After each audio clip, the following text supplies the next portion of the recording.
could translate into at the next level. I think there's so many boxes that he checks with that. Broncos coach Sean Payton said a decision on quarterback Russell Wilson's future with the organization will come within the next few weeks. Most around the league believe that he'll be cut by Denver. NBA ESPN's Adrian Wojnarowski is reporting the 76ers expect big man Joel Embiid back from a knee injury late next month. Philly's lost 8 of 12 without him, is 5th in the East. Hey, it's Evan Cohen. Coming up Wednesday, we'll recap everything that happens at the Combine. Plus, can the Lakers make a championship run? It's on Sportsmanlike, 6 a.m. Eastern, right here on ESPN Radio, ESPN2, and ESPNU.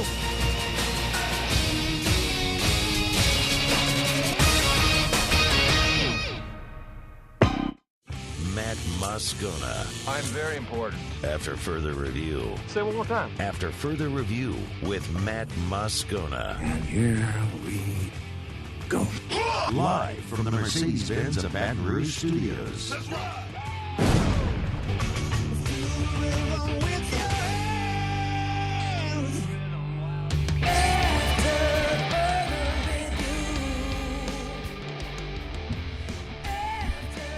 And welcome in to a Tuesday edition of After Further Review presented by Sunshine, your hometown John Deere dealer.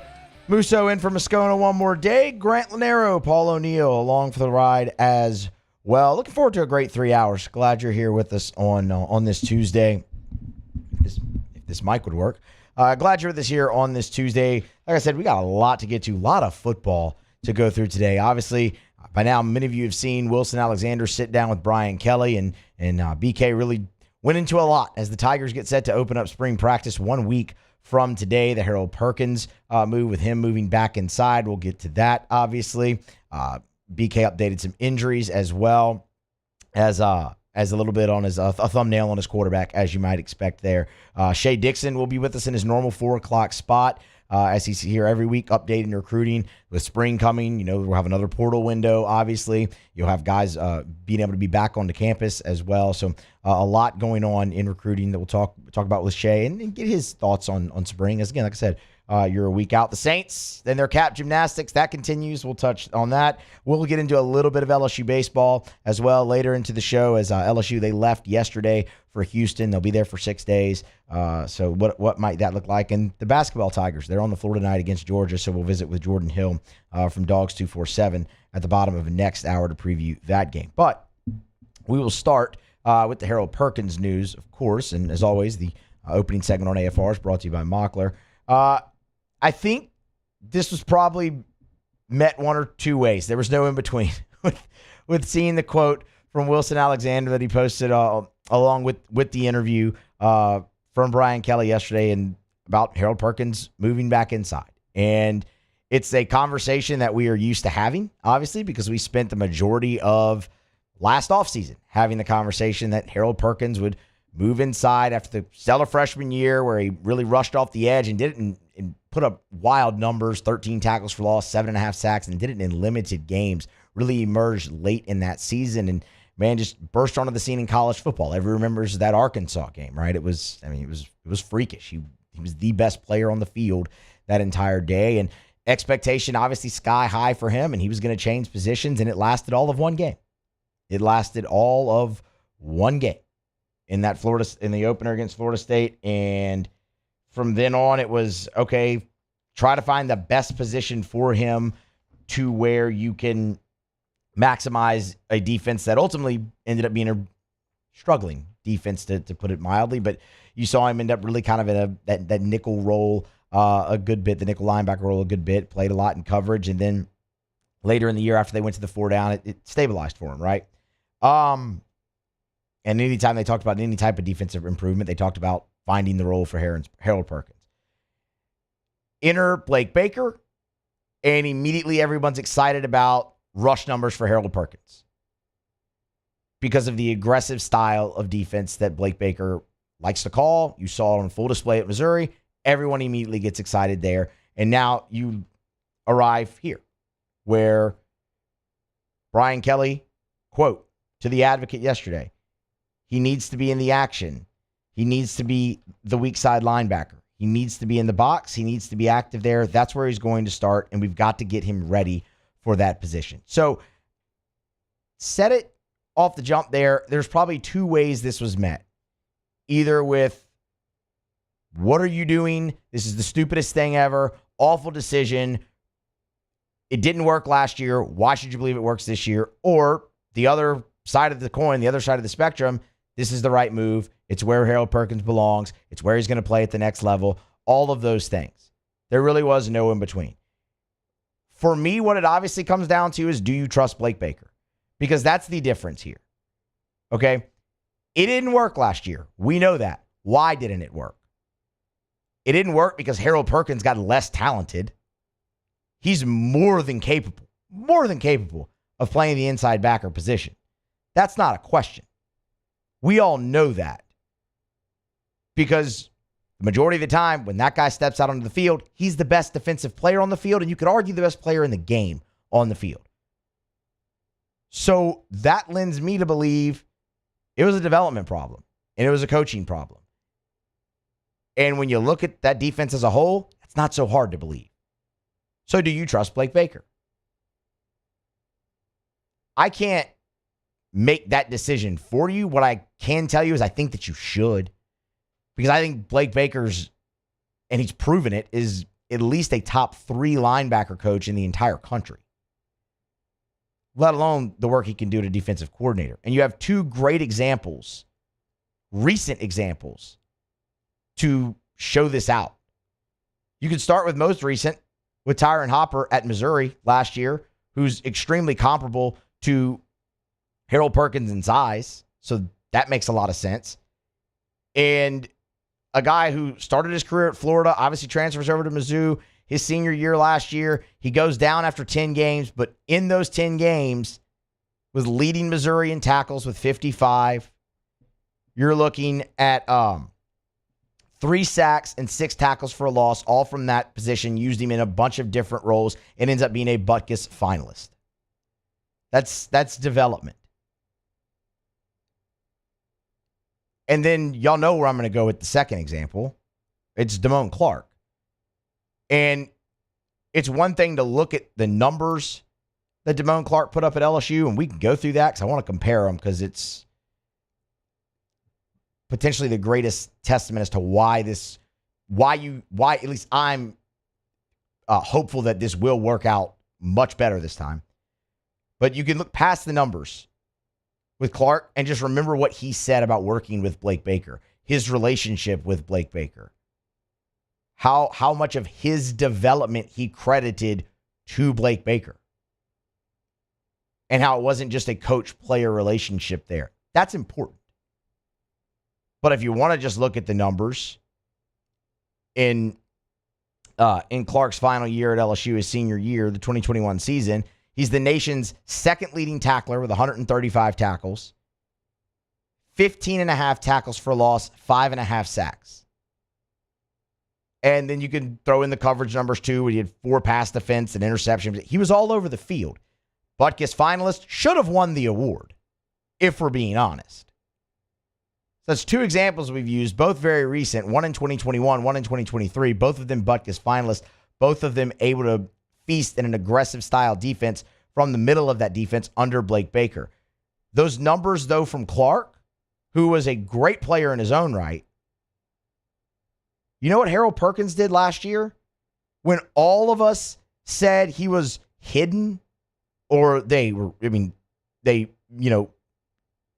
neutered, people use the word, they neutered the talent out there. You know what his numbers were? He had 75 tackles, which led LSU. 13 tackles for loss, 5.5 sacks. Does that sound familiar? Damone Clark, 15.5 TFLs, 5.5 sacks.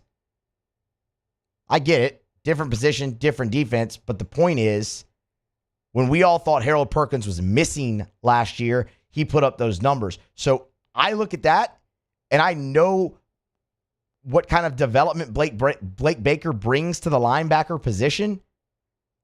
We can look at the type of aggressive attacking style defense that he likes to play, and then pair that with the athleticism of Damone Clark. He should be able to feast in that defense in the middle of it. So I look at it and I say, okay, I'm willing to go down this road again because I trust the guy in charge more now than I did last season when we were having this conversation. Maybe it doesn't work. And that is another side of the coin, I guess you could throw out there. And if it doesn't, you need to find a role for him that's not last year, obviously, right? Wilson noted, Brian Kelly noted in the piece to Wilson that position is going to be called the star in Blake Baker's. He could do that. They don't want him to do that. He doesn't need to do that. Like if it, they're going to tell you it has to work. They told you that last year too. When it didn't, they searched for another option. I'm not sure what that option is this year if it doesn't work, but I don't think it should be that star role because he impacted the game a lot last year, but it was so much more difficult to the point where earlier we were saying we all thought he was missing and he still put up insane numbers because he's just a freak athlete. But when you look at what LSU was last year defensively, anything that they think is going to help improve that, I'm all for. Even if we saw it a little bit last year and it didn't work, anything you think that's going to help you improve from last year, I am all for 100%. So let's see if it works. And it shows you too the draw, obviously, that Harold Perkins has, that this is something everyone's getting bent out of shape about in a sense. Not everybody, I shouldn't say. When there are far more pressing issues on LSU's defense that they need to correct going into 2024. Y'all, they're moving offensive linemen to the defensive tackle spot right now, so they have bodies in spring. That's a big problem. That's a bigger problem than does Harold Perkins play inside linebacker. What are you going to do in the secondary? You got plenty of bodies, but who's going to step up? That's a bigger problem. But I understand. He's the best player on the defense. He's the guy that can really lead the charge. And I think having him in the middle can work out. I really do. So they're going to go for it one more time. They start spring 1 week from today. We'll ask Shay Dixon what he thinks about that too, as well, at the top of the 4 o'clock hour. But for right now, I say let's give it a go. I trust Blake Baker. Do you? That's the question you have to ask yourself and the question you have to answer. All right. We're going to grab a break here. Come back on the other side. The New Orleans Saints, we spent a good bit of the show yesterday talking about salary cap and future moves that they might make. One of them that we mentioned, well, they made shortly after we went off the air. We'll tell you about it next. And, of course, what else could be coming down the pike for the New Orleans Saints. Don't you move. It is a Tuesday edition of AFR presented by Sunshine. Stay here. AFR. Brought to you by River City's 1 Hour Air, where they're always on time or you don't pay a dime. 752-0001, 752-0001, where they're always on time or you don't pay a dime. I love sharing 5-star Google reviews. Here's one from Ricky Gomez, who said Chris, his technician, was very professional and knowledgeable during the HVAC evaluation. He provided details and recommendations in a clear and concise manner. That's one of the things that always stands out. If you're having an issue with your AC or your heater, and River City's 1 Hour Air sends out a technician for an evaluation, they're going to explain your options to you. And that may sound simple, but none of it, I don't know anything about an HVAC, neither do you. Let's be honest. So whenever they go get up in your attic or they go look at your HVAC unit on the side of your house and they come talk to you, they're going to explain very clearly what's happening and your options to remedy it. It's River City's 1 Hour Air. Look for the big yellow vans and trucks with the giant clock on the side. 752-0001.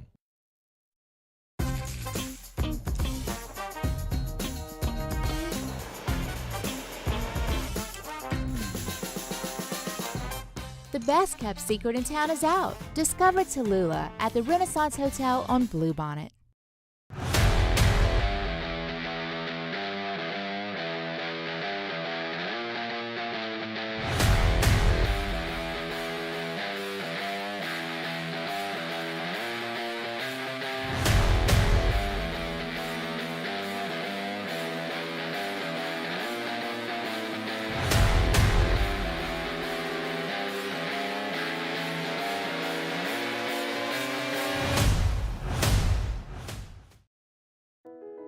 I've been doing business with Luba for 25 years.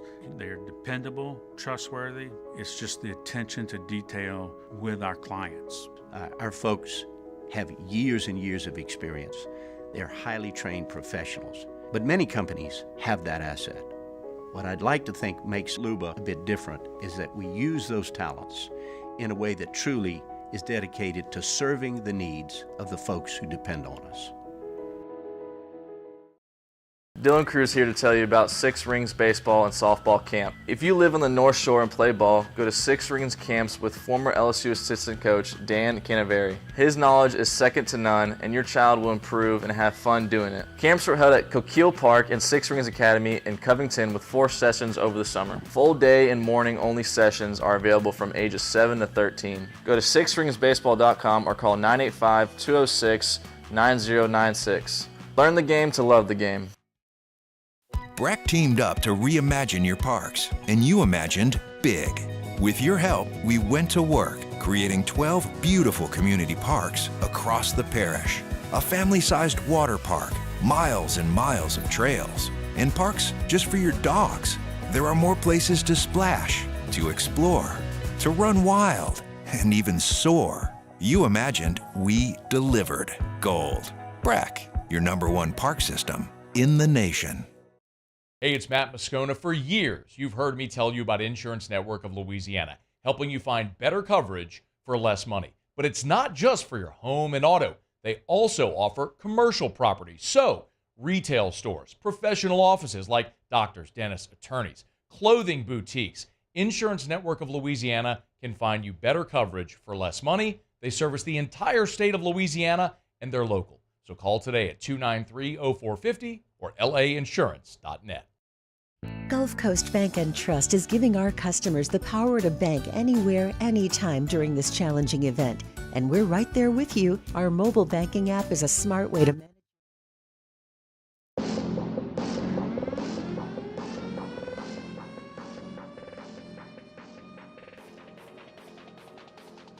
After further review, powered by Sunshine, your hometown John Deere dealer in Louisiana.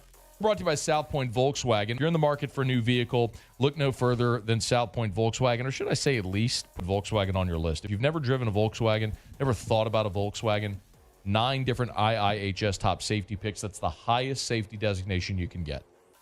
And you drive knowing you have the security of one of the safest vehicles on the road. They're so fun to drive. The great German engineering without the cost of other luxury brands. And they're built right here in the US of A at their Chattanooga, Tennessee plant. So you're supporting American jobs as well. South Point Volkswagen, Louisiana's largest volume Volkswagen dealer on Airline just north of Highland, online at southpointvw.com. All right, back here on a Tuesday edition of AFR, the NFL's offseason rolls along, or as it's known around these parts, Saints cap offseason. Spent a lot of time yesterday. We had Mike Triplett on. Tripp went through a few of the moves that they've made, a few of the moves that they could make with us. We'll talk some combine as well there. And one of the moves that we had mentioned that could be coming down the pike, obviously, was Carl Granderson. And that happened just about right after we got off the air yesterday, right around probably about 6:15. Tom Pelissero of the NFL Network sent out the news. It's a basic restructure, not one that's, overly surprising. They'll convert the roster bonus into a signing bonus type deal and instantly free up cap space and add a void year on the back end and whatnot. So when you look at it for Granderson, $9 million roster bonus was converted into the signing bonus, and it freed up $7.2 million in cap space. Throw a void year on the back. So now you look at it, and in 2025, the cap hit for Granderson increases to 11.7, 16.8 in 26, 16.8 in 27. Look, the Saints will probably just restructure him again next offseason. Like, it's what they do.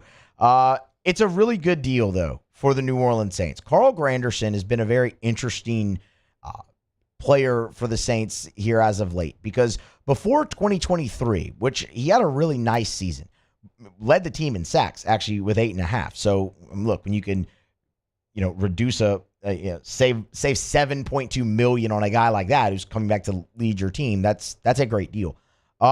Especially when the money's already guaranteed. So that's a great deal.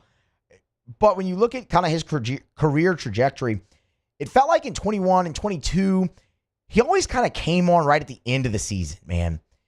Down the stretch, the last like 5 weeks or whatever, Carl Granderson would just go on a tear and hit every quarterback in sight and start racking up sacks. And it's like, man, if he could just put that together over the course of a season, kind of might have something there. And last year he did that. Like we said, led the team with 8.5 sacks. So Saints, they're obviously looking for somebody opposite of Cam Jordan there on the edge. Granderson really stepped into that role last year. You'll expect him to be there, obviously healthy again here, but you have Isaiah Foskey. Can Peyton Turner finally stay healthy? And of course, as we talked about yesterday, it's largely thought they could take an edge player in the draft yet again this season. So that's a spot that they're going to continue to build up. But I mean, look, I think you have to like what you saw from Carl Granderson last year, obviously, and to go ahead and get him restructured. And, you've tied yourself to him for longer, but they'll keep kicking the can and doing what they do. But to get him done and to have him there and in a role that he can contribute, no complaints on that one. What continues to be interesting is where they go next. And we can run through a few of the examples or a few of the scenarios that we talked about yesterday. And one of them that continues to be the most interesting to me is Ryan Ramczyk, because of the injury and the offseason surgery and what the problems that he's had with his knees. Because you can, if you go ahead and do the whole restructure and convert the bonus into the roster bonus into the signing bonus and whatnot, and you throw a void year back there, you're potentially tying yourself to him again when he's, had these injury problems. So what they do there is going to be extremely interesting. Now, the good news that we kind of got yesterday from Mike Triplett was everyone kind of around there, including Ramczyk himself, seems to feel like the medical situation is going to work out. And if it does, and if he can get you a full season, then you don't think twice about it. Because when Ryan Ramczyk was healthy a few years ago, he was obviously the best right tackle in the NFL. So that's something you go forward with. Marcus May is somebody we talked about yesterday as well. Where could that just be one where the Saints cut him? I mean, that is obviously a possibility. That's how they could free up money there. When you look at health, it hadn't been great for Marcus May. When he's out there, it has been. But Howden played really nice, really well last year. You got some good time from Lonnie Johnson at safety. So I feel like when you look at a guy like Marcus May, that's obviously going to be one of the more interesting decisions just because of the health. When he's healthy, fine. But health's been a big problem for him, and he's also not getting any younger, just like the majority of the Saints defense. And the last one that we touched on that I think bears mentioning again is Alvin Kamara. Because Kamara's 29, and you heard a little bit of it last offseason too, is a trade possible. And I think that's, again, something to at least consider this time around, although it's probably, the restructure is probably more likely, especially when you look at what they've done offensively, bringing in Clint Kubiak and kind of retooling everything. Running backs feature, obviously, very prominently in that offense, but continuing the trend of not getting any younger, and with how devalued the running back position has become in the NFL, you have Kendre Miller there, guy who they think the world of, but again, injuries really played a role in his rookie season, kind of hold him back maybe there in the development. And then Jamal Williams, I mean, he wasn't the same back for you that he was for Detroit in 2022. Averaged about 3 yards per carry from scrimmage. Had one touchdown on the year. We all remember which one that was at the very end of the season against the Falcons.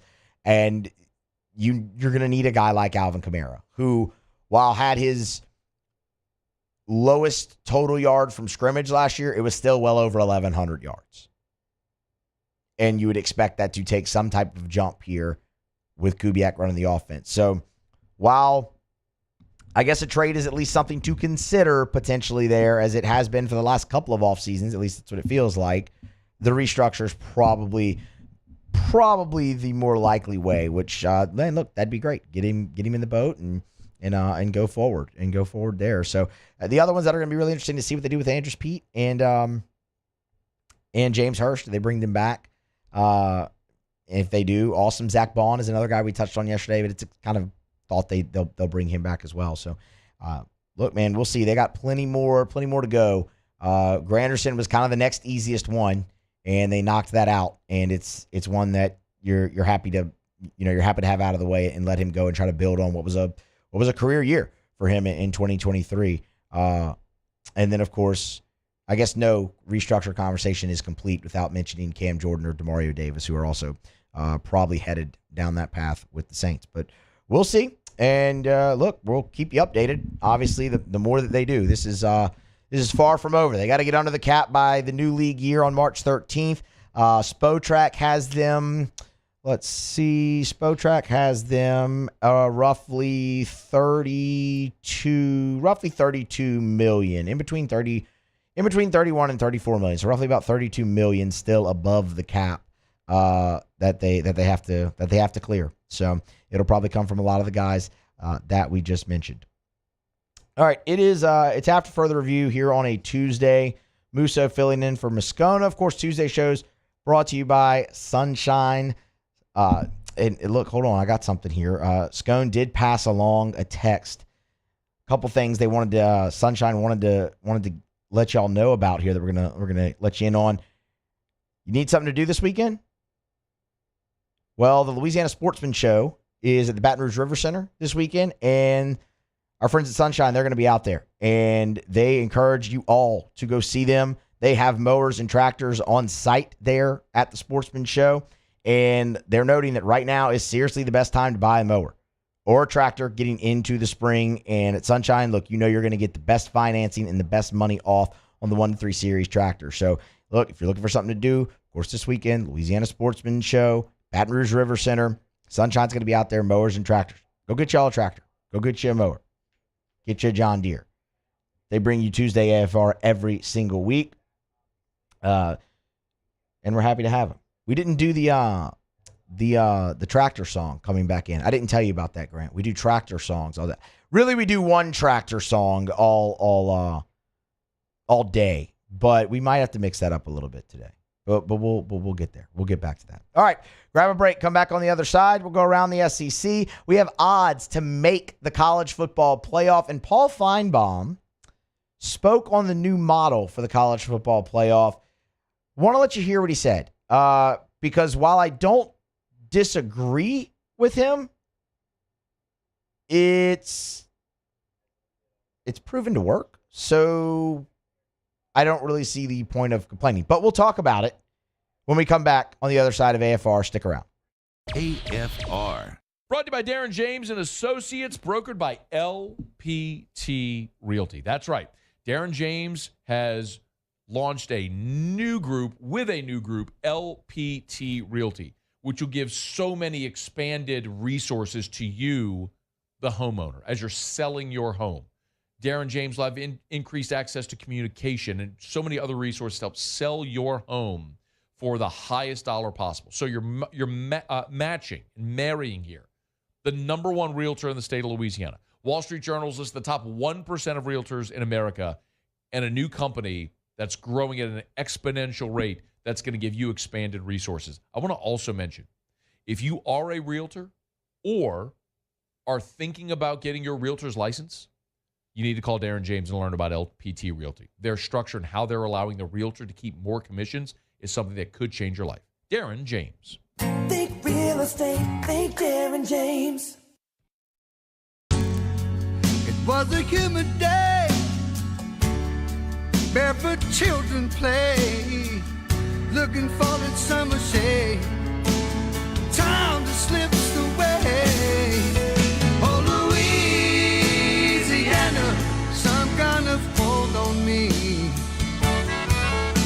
Like cypress stumps, your roots are planted deep inside of me. Yo, Jake here from my friends over at Community Steel Company located in Gonzales, Louisiana. The local place you can turn to for all of your metal building needs. Notice I said local, not Houston, not Dallas, not Atlanta, but right here in Gonzales. Visit them at their brand new state-of-the-art website at communitysteelco.com or pick up the phone and give them a call today to answer all of your questions on your metal buildings, roofing and sheet metal, and any other steel needs you or your business need at 225-647-2020. There's never been a better time to catch a John Deere deal from the crew of Sunshine. Ask us about our low monthly payment options on our tractor packages and let the good times roll. With equipment strong enough to power one of the world's largest celebrations, we've got your needs covered too. Learn more about what it means to be powered by Sunshine at sunequip.com. Some restrictions apply. See dealer for details. Offer ends April 30th, 2024.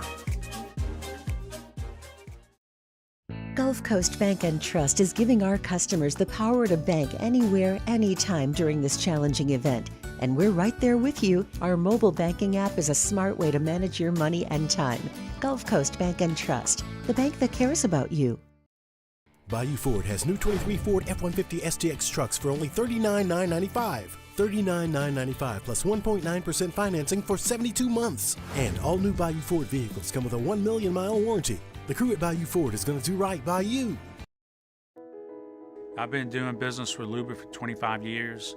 They're dependable, trustworthy. It's just the attention to detail with our clients. Our folks have years and years of experience. They're highly trained professionals. But many companies have that asset. What I'd like to think makes Luba a bit different is that we use those talents in a way that truly is dedicated to serving the needs of the folks who depend on us. Dylan Cruz here to tell you about Six Rings Baseball and Softball Camp. If you live on the North Shore and play ball, go to Six Rings Camps with former LSU assistant coach Dan Canaveri. His knowledge is second to none, and your child will improve and have fun doing it. Camps were held at Coquille Park and Six Rings Academy in Covington with 4 sessions over the summer. Full day and morning only sessions are available from ages 7 to 13. Go to sixringsbaseball.com or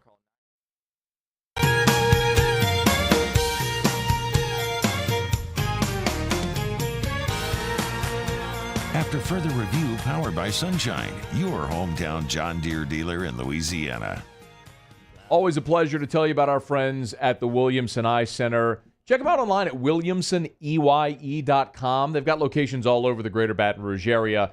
On the Baton Rouge General Campus, I mean, you turn off a Bluebonnet onto Picardy, you make that right. And then right there at the stop sign, the building on the right, the first 2 floors, that's the Williamson Eye Center. State-of-the-art dry eye center, and it's full service. Of course, they have their state-of-the-art surgery center there where you can have your LASIK or whatever surgical procedure you're having. But they have your standard annual eye exam as well at the Williamson Eye Center. Learn more at williamsoneye.com. The thing I tell you every day is take the advice that I was given and change your life. To give yourself the gift of sight is absolutely incredible. If you're someone like me who spent your life with contacts or glasses, there is a way to be done with it forever. williamsoneye.com. Go see Dr. Blake Williamson for that free consultation. 924-2020, 924-2020, or williamsoneye.com for the Williamson Eye Center. Sportsbetting.ag released some odds to qualify for the 12-team college football playoff. Which teams will make the playoff? Ohio State is your favorite, obviously, here at minus 1,000. They're followed up very promptly by the Georgia Bulldogs at minus 900. What I did find interesting, you look at a 12-team field, you can obviously, infer just from that you're probably going to have a lot of teams that end up with minus odds. And that was something I kind of wanted to look at. 9 teams with minus odds right now, just off the release from Sports Betting AG to make the college football playoff. We told you Ohio State and Georgia, Oregon, Texas, Clemson, Florida State, Kansas State at minus 200, Michigan, Utah. We can look at Kansas State and go, Kansas State at minus 200, but if they win the Big 12, obviously with the new model, right? Highest ranked conference champions get the bye, and the next 7 ranked teams, highest ranked teams get in there. So you're going to have the favorite for that league is going to be right there. Same thing with, Utah. Same thing with Clemson and Florida State being in there, both of them with minus odds. Figure, all right, they're going to, potentially win the ACC. They're going to get that spot. Ole Miss, of course, the team that's garnered a lot of attention here. They're at plus 175, so not far from there. It feels very much like a, all in or bust type year for Lane Kiffin there. Tennessee and Penn State, both at plus 200. Arizona, see another thing with the Big 12 there, where it's like, man, Arizona, they come 10-3 year, but they lose their head coach, but they can win a Big 12, which is going to be down without Texas and Oklahoma. They get the shot in there, automatic qualifier. Alabama at plus 225, along with Louisville and then you find LSU. LSU's in a group with Kansas and Notre Dame at plus 250. So 5-2 odds for LSU. Well, look, obviously what it's going to come down to there, we know defense is what everybody's going to point to. How well can they improve defensively from last year and now in the first year with Blake Baker? That's going to be massive. But you're also replacing Jaden Daniels. Garrett Nussmeier, can he really take the reins? We'll talk a little bit more about him later on in the show. But what it ultimately comes down to as well is that schedule. And LSU's schedule on paper looks really difficult, but you do get some of your toughest games at home this year, which is always a plus. The opener in the opener in Vegas against USC is obviously a tough one. The UCLA game looks a little bit more manageable now, obviously with Chip Kelly out the door and Deshaun Foster in there as a first-time head coach.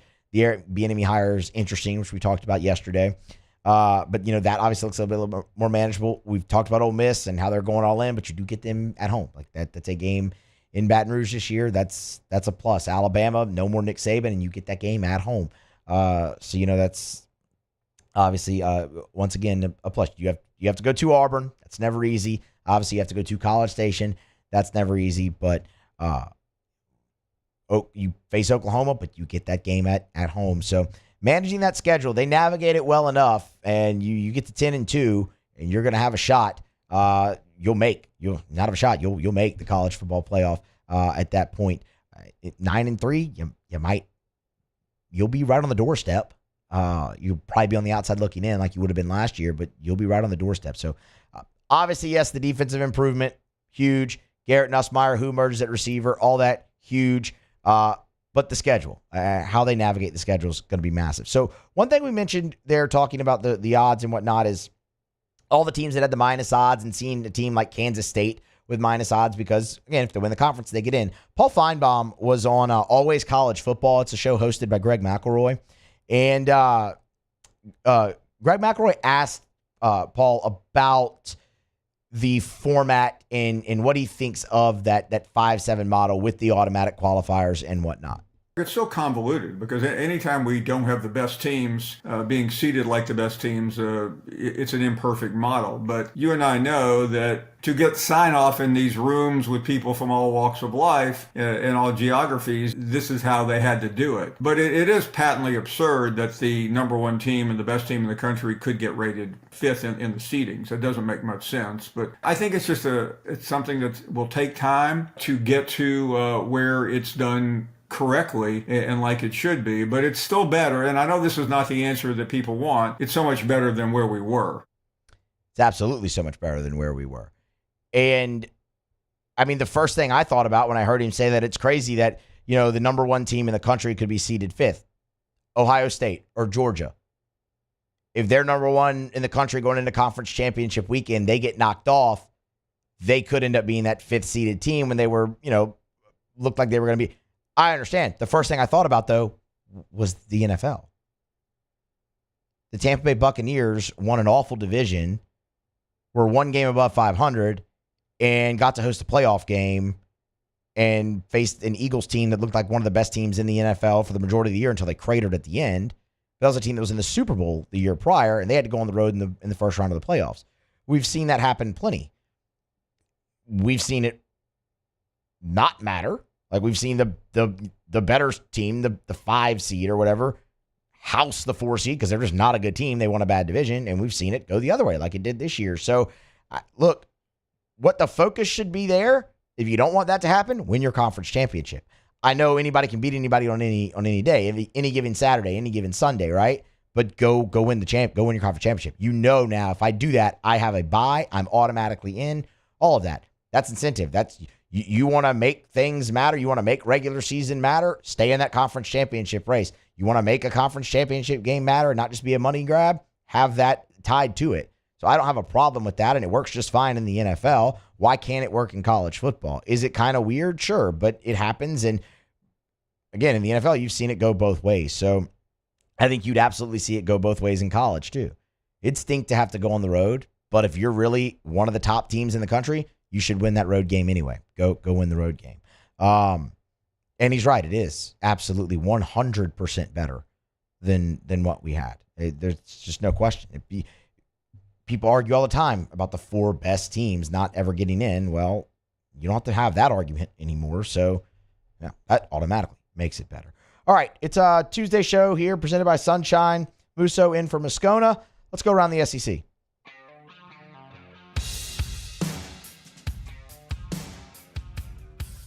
Texas A&M!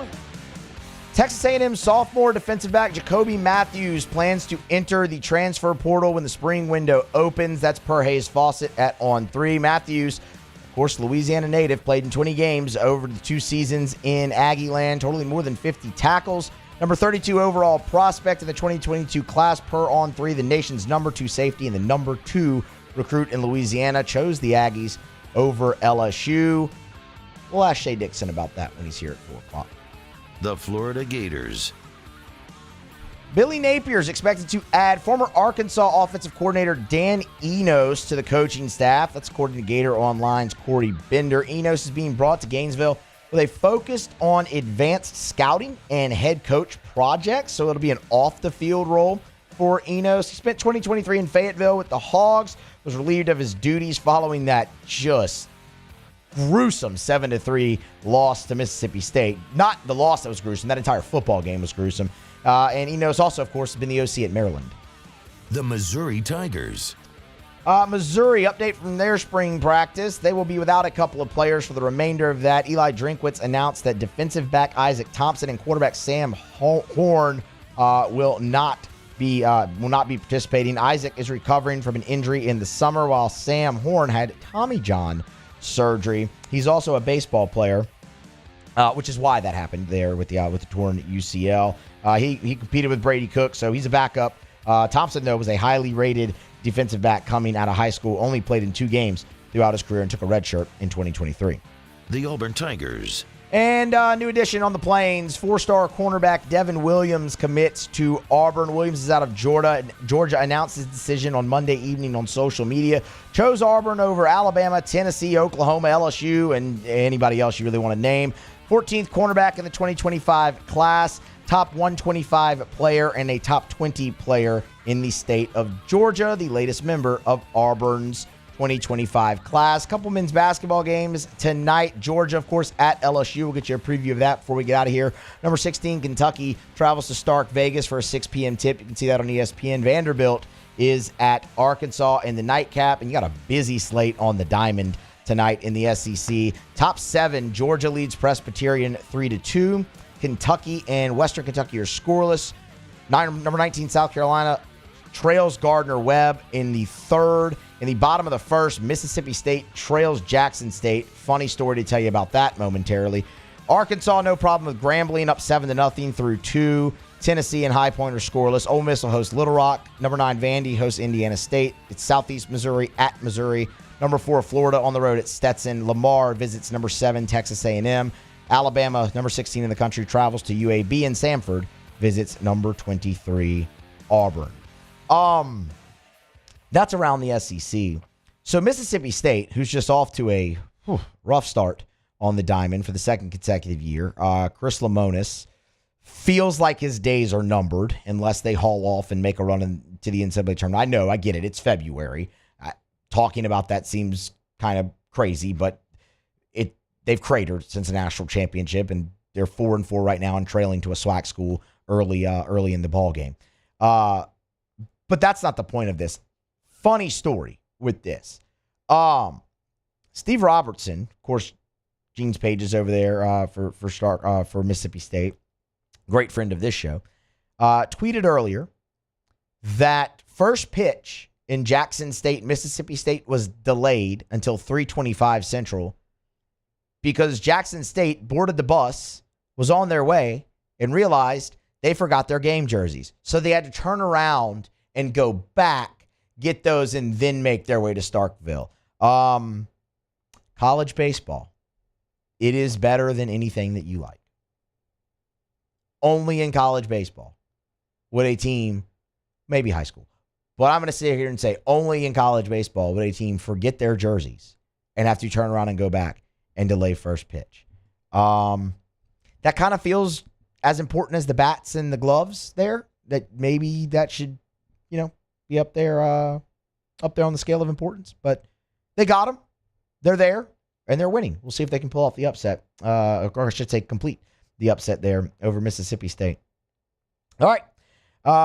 LSU pretty much, let's see, I think was the only team not in action tonight in the SEC for midweek baseball. Tigers, of course, will play Rice tomorrow on Wednesday at 7 o'clock. First pitch from Reckling Park starts LSU's first road trip of the season. They were not wheels up, they bust over there. So wheels out of the parking lot yesterday afternoon at Alec Box Stadium. We'll get you a brief thumbnail, just a kind of a first look of that a little bit later on in the show. The pitching matchup is set, and I just have a few thoughts. I always like the early season road trip. I think it's very good. So we'll run through a few thoughts on that a little bit later on in the show. Shay Dixon still to come at the top of next hour. Right now, we'll grab a break, come back, and close out hour number 1 here on the Tuesday edition of AFR, presented by Sunshine.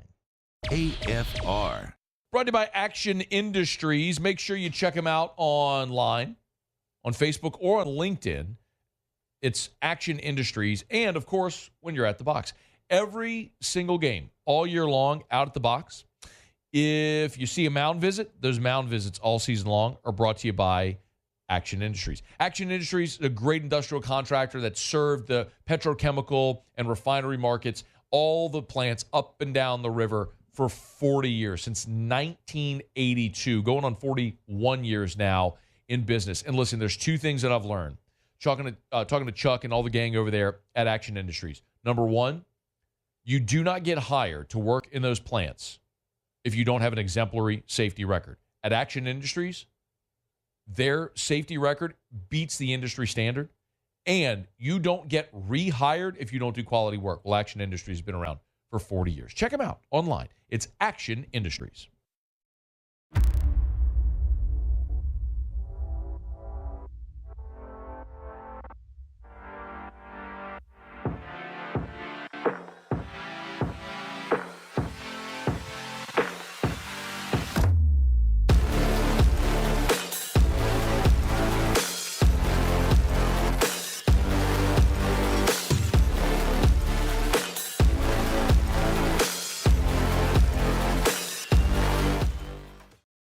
Yo, Jake here from my friends over at Community Steel Company located in Gonzales, Louisiana.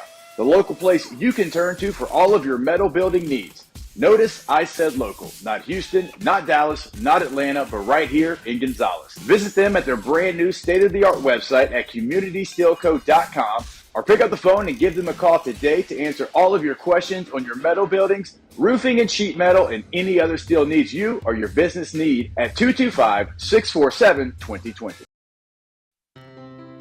When it comes to ending cancer, we push forward, always working together for you. That's why our cancer experts at Ochsner have clinically integrated with MD Anderson Cancer Center. This means advanced cancer care, including access to life-saving clinical trials and integrating care to treat the whole you. Introducing Ochsner MD Anderson Cancer Center. Long live you. I've been doing business with Luba for 25 years. They're dependable, trustworthy. It's just the attention to detail with our clients. Our folks have years and years of experience. They're highly trained professionals, but many companies have that asset. What I'd like to think makes Luba a bit different is that we use those talents in a way that truly is dedicated to serving the needs of the folks who depend on us. Dylan Cruz here to tell you about Six Rings Baseball and Softball Camp. If you live on the North Shore and play ball, go to Six Rings Camps with former LSU assistant coach Dan Canaveri. His knowledge is second to none, and your child will improve and have fun doing it. Camps were held at Coquille Park and Six Rings Academy in Covington with 4 sessions over the summer. Full day and morning only sessions are available from ages 7 to 13. Go to sixringsbaseball.com or call 985-206-9096. Learn the game to love the game. Breck teamed up to reimagine your parks, and you imagined big. With your help, we went to work, creating 12 beautiful community parks across the parish. A family-sized water park, miles and miles of trails, and parks just for your dogs. There are more places to splash, to explore, to run wild, and even soar. You imagined, we delivered.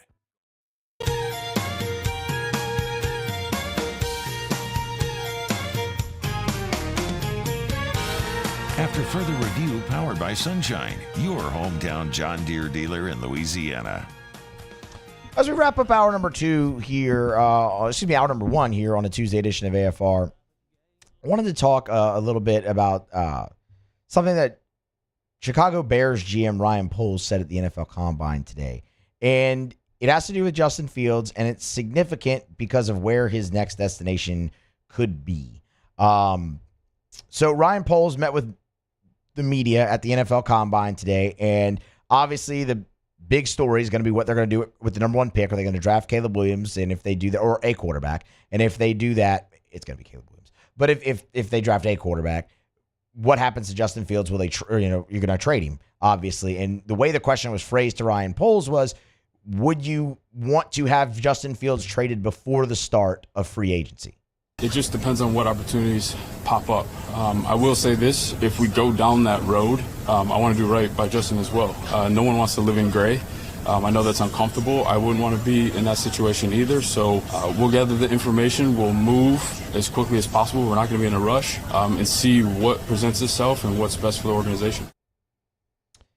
And then, of course, he was also asked about if they've had trade conversations already with Justin Fields and his representatives.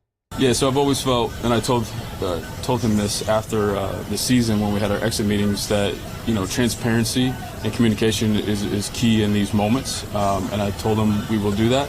So I've been in contact with his team and kind of let them know like what we're looking at, how things might play out, and that we'll continue to communicate as we move forward. I would like to credit Ryan Poles for trying to keep that vague, I guess, or for trying to do right by his answers if we go down that road. Well, he also didn't really make any bones about it. You listen to that, it sounds like they're about to trade Justin Fields, right? I mean, that's how that comes off. We want to do right by him. We've told them this is what we're looking at. Like, they're most likely going to trade Justin Fields. So where? And that's where it becomes relevant here, because the betting favorite out in Las Vegas to land Justin Fields in a trade is the Atlanta Falcons. And it makes a lot of sense why, from Georgia, obviously started his career at Georgia before transferring to Ohio State. For what it's worth, when he was asked about potentially playing for the Falcons, he mentioned like, okay, that'd be hard. There'd be some distractions there kind of going back home. But Justin Fields, while it hasn't been awesome in Chicago, the one thing he has done, he's went over to the locker room and he's had his moments. He has had his moments where it's been, where you look at it and you go, okay, wait a minute, there might be something there. So if that guy who's a former, franchise type quarterback pick ends up in Atlanta and they have weapons offensively, whether it be Bijan Robinson at running back, you have Drake London out there at wide receiver, Kyle Pitts at tight end, and now maybe somebody will use those guys that Arthur Smith's out the door. That's certainly something to keep an eye on. And as I said, it sounds very much like the Bears are heavily trending in the direction to trade Justin Fields. You're going to hear more and more about him potentially ending up with the Atlanta Falcons. And if he does, that will obviously have massive implications for the New Orleans Saints and for the NFC South. So we'll keep you posted when and if, but just wanted to kind of throw that out there, put it on the radar that they're now talking about it even more on the record, and it sounds like it's going to happen, that he will be traded in Atlanta. Well, they're your betting favorite to land Justin Fields. All right, we're going to grab a break, and we're going to come back on the other side. Sports Center, top of the hour, and then Shay Dixon will be here in his normal Tuesday spot. We'll talk some recruiting with Shea as spring practice starts 1 week from today, and of course that'll open up a whole host of recruiting options. So Shay Dixon is next on AFR. AFR. Quick reminder about Lee Michaels Fine Jewelry, lmfj.com. lmfj.com for Lee Michaels Fine Jewelry. They're the best. If you are, gentlemen, thinking about popping the question and you're thinking about where am I going to go buy that diamond, I want you to consider this. There are places that will sell you man-made lab diamonds, but what are you buying? It's according to its makeup and characteristics, sure, diamond. But is it going to hold its value? Like, is that the way you want to say, I love you, I want to spend the rest of my life with you? Go to Lee Michaels. Go to Lee Michaels. Walk in the door. Experience the thing I talk about all the time, which is the Lee Michaels experience. It's Lee Michaels Fine Jewelry with 10 locations. Baton Rouge, 2 locations in Baton Rouge. New Orleans, Lafayette, Shreveport, Mississippi, Texas as well. 10 locations across 3 states. It's Lee Michaels Fine Jewelry. Thrill her, gentlemen. Thrill her with a gift in the red box from Lee Michaels Fine Jewelry. The importance of doing this fortified program and offering it to people down here is, number one, the only real chance you're going to get to do this is when you put on a new roof or build new. And through companies like HUDCO, who's kind of leading the way in this thing, it's going to offer the customers a huge advantage in the insurance market and the price of their insurance. You know, we're not looking to make a fortune off fortifying. We're trying to give you a better product than our competitor at the moment. I'm trying to do something that he can. I'm trying to give you something better. So a lot of these insurance shops, you're getting a re-roof, you're only paying your deductible. Let's sit down and talk about the fortified and let's see what it does to your insurance premium. You're getting a steal. Yeah. You're getting a brand new roof and a fortified certificate for your deductible, essentially. I think we're rocking and rolling.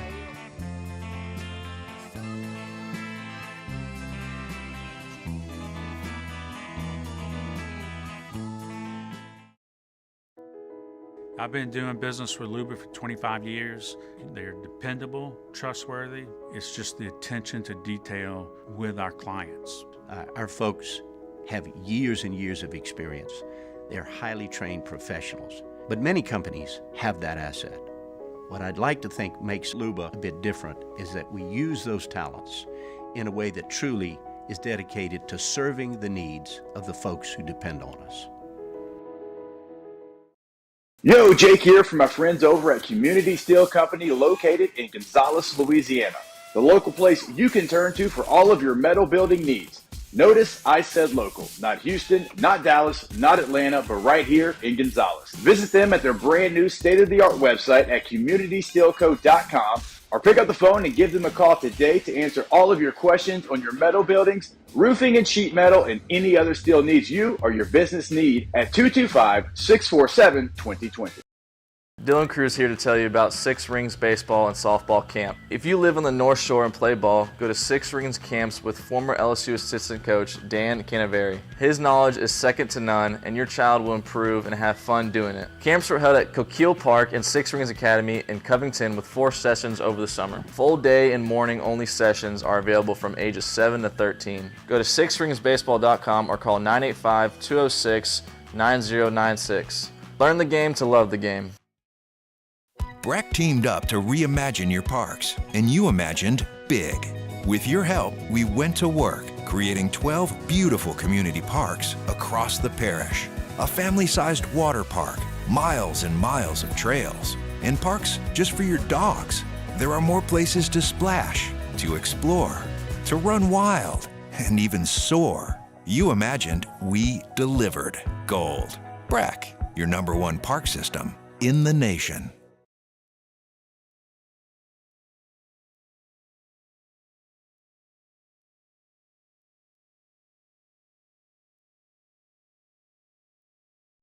This is SportsCenter. I'm Christine Lisi. Bears general manager Ryan Poles adamant he wants to know which direction the team will go at quarterback quickly, but He told reporters today he's got no master plan to reveal that at the NFL Combine. Chicago's got the top overall pick in the draft a second consecutive year, has to decide between keeping Justin Fields or drafting a QB. Polls also addressed what Chicago would want should it trade that pick. Yeah, it's hard to say right now, but it's got to help our organization significantly to move around because we saw what it did last year.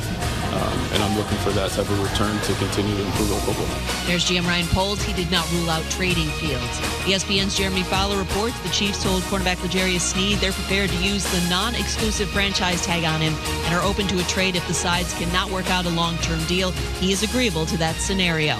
A decision on quarterback Russell Wilson's future with the Broncos will come within the next 2 weeks, according to coach Sean Payton. NBA Clipper star Paul George will not play tomorrow night against the Lakers due to knee soreness. Hey, it's Evan Cohen. Coming up Wednesday, we'll recap everything that happens at the Combine. Plus, can the Lakers make a championship run? It's on Sportsmanlike, 6 a.m. Eastern, right here on ESPN Radio, ESPN2, and ESPNU.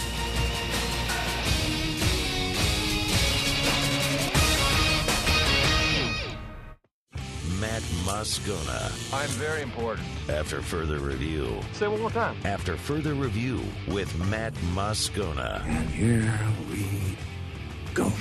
Live from the Mercedes-Benz of Baton Rouge Studios. That's right.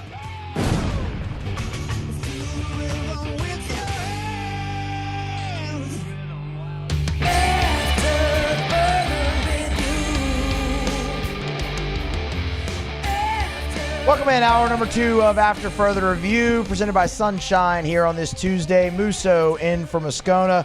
Grant Lanero, Paul O'Neill along for the ride as well. And glad to have you here. 1 hour in the books and 2 more to go. We have talked a lot of football. We're going to continue that here momentarily. But we will get you a preview of the basketball game, LSU and Georgia at the bottom of this hour. Jordan Hill from Dogs 247 will be here. And then I got a few baseball thoughts for you in the third hour as well to get to. But like I said, we're going to continue the football. Shay Dixon joins us every Tuesday here at 4 o'clock. He's good enough to do that now. Of course, on 3, the Bengal Tiger on Twitter at Shay Dixon. Shay, appreciate the time. How are you? I'm doing well. Thanks for having me on. How you doing? I'm doing great, man. We're just trying to keep it on the tracks here so Scone has something to come back to, a show to come back to tomorrow. We haven't burned anything down yet, so we're doing okay in that regard. So I wanted to get a few thoughts on recruiting and then a few thoughts on spring, because they open spring practice a week from today, and that's obviously when recruiting will pick back up. But first, the news that Hayes Fawcett had it on 3 over the weekend about Jacoby Matthews wanting to enter the transfer portal in the spring window. Obviously, everyone knows that battle came down to LSU and A&M, and that figures that LSU will be one of the first to reach out there, I would imagine.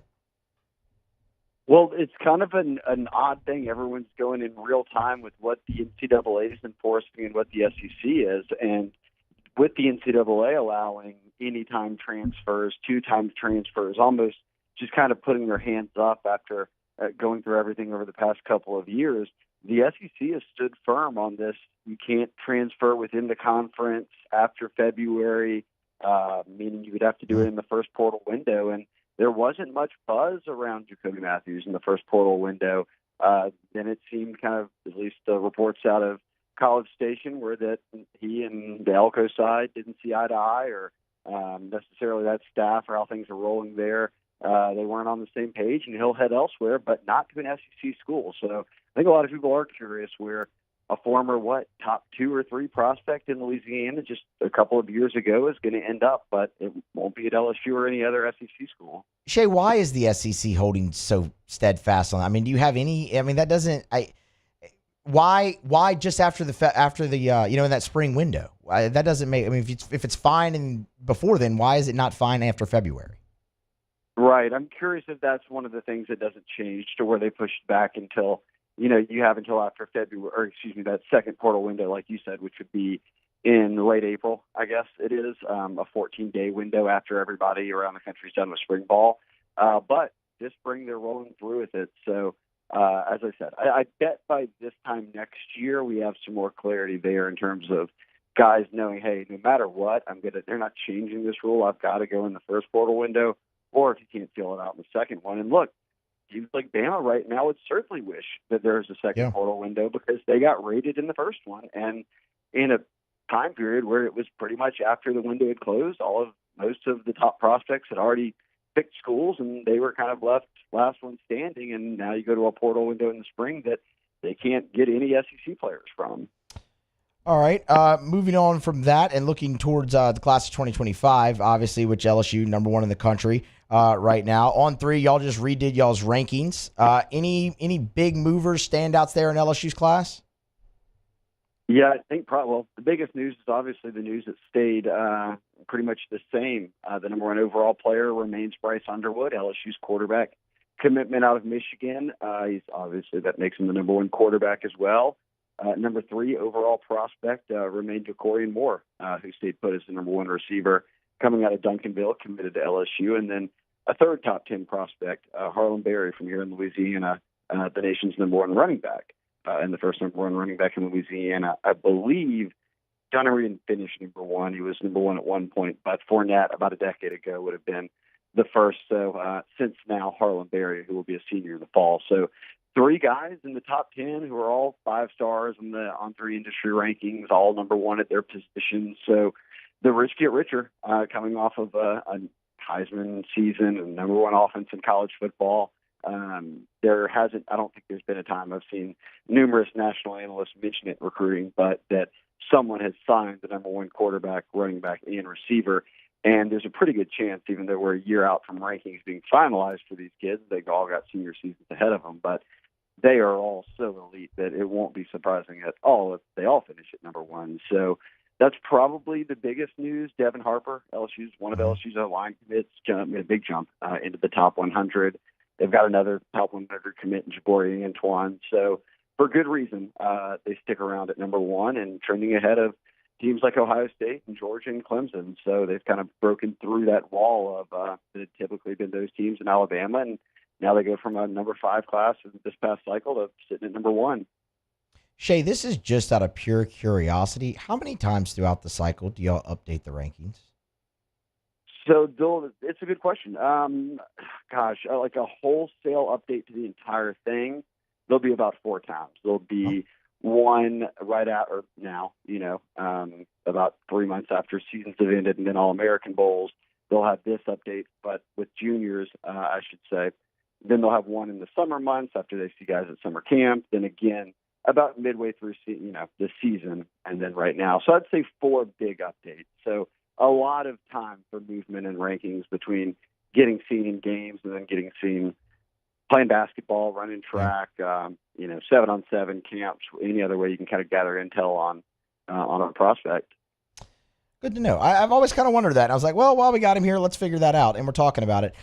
Shay, since the last time we had you on the show, LSU hands out an offer to 2025 defensive lineman out of Texas, Chase Sims. What can you tell us about him?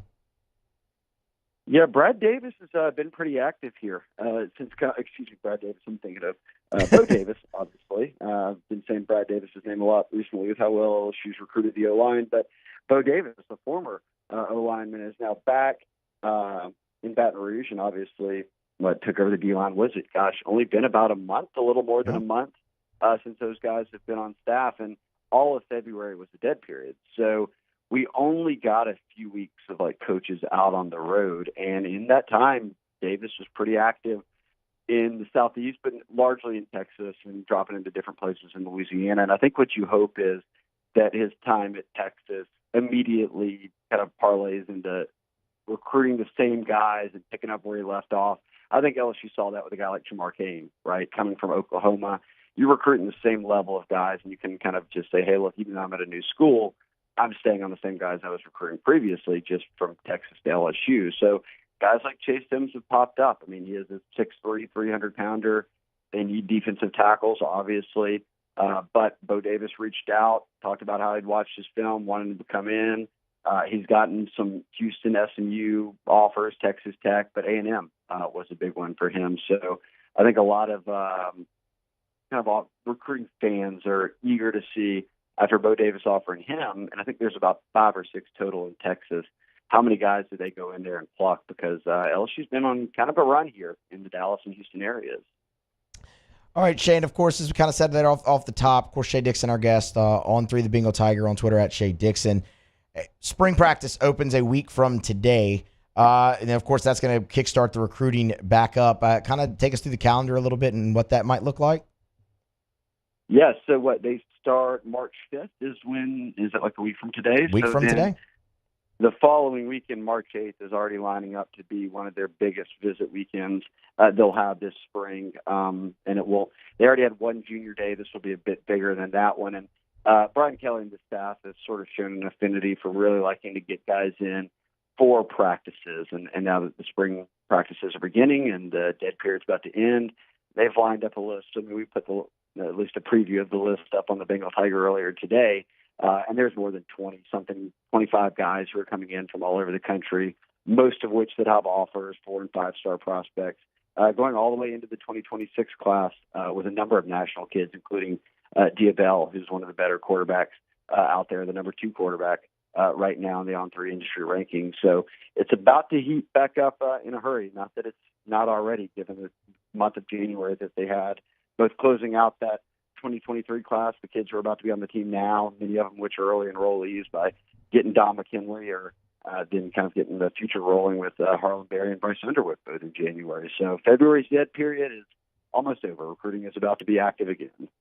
And Shay Dixon, he'll have you covered with all of it over there at On3 The Bengal Tiger. You'll get over there and subscribe if you have not already. And, of course, follow him on Twitter, and you can listen to him right here on Tuesdays at 4 o'clock on AFR. Normally with Matt, but today with me. Shay, we appreciate the time as always, sir. Thank you. Yes, I think we kept the train on the tracks here. I think so. You take it from here. I will carry it the rest of the way home, Shay. Thank you. All right, I'll talk to you next week. All right, man.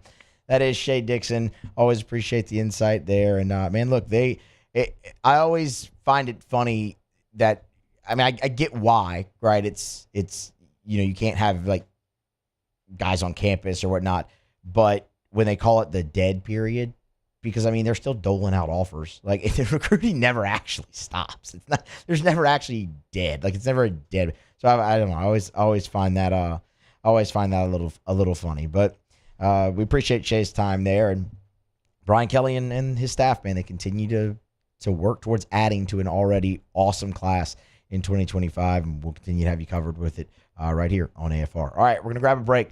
Come back on the other side. Give you a little thumbnail. Preview LSU Georgia before we get to our interview and preview with Jordan Davis, and follow up with the rest of what Brian Kelly had to say in his interview with The Advocate yesterday when he spoke with Wilson Alexander. Talked about some injury updates, some guys changing positions, not named Harold Perkins, and of course had to talk about his quarterback, Garrett Nussmeier, as he heads into a 2024 season where he will replace Heisman Trophy winner Jaden Daniels. So that's all on the other side here. It's Tuesday's AFR. Stick around. AFR. Love telling you about Rouse's. Rouse's is the official supermarket of the New Orleans Saints. And, of course, with it being Lent, a lot of people are looking for seafood options on Fridays in Lent. I got great news for you. They just had a price drop on crawfish by full $2 a pound. So the crawfish aren't $2 a pound, but they dropped by $2 a pound. Live crawfish over at Rouse's, $5.99, and boiled if you're getting more than 10 pounds, $7.29 a pound. If you're getting them fewer than 10 pounds, it's $7.49 a pound over at Rouse's. The official supermarket of the New Orleans Saints is Rouse's. You can go to rouses.com. You can follow them on all their social media. Remember, if it is the boiled crawfish, if it's catfish fillets, if it's boiled shrimp, they have grab-and-go options at their hot and boiled kiosk at Rouse's. Just walk in, go to the left, you'll see the seafood department and the hot and boiled kiosks over at Rouse's. Rouses.com. Rouse's. This feels like home.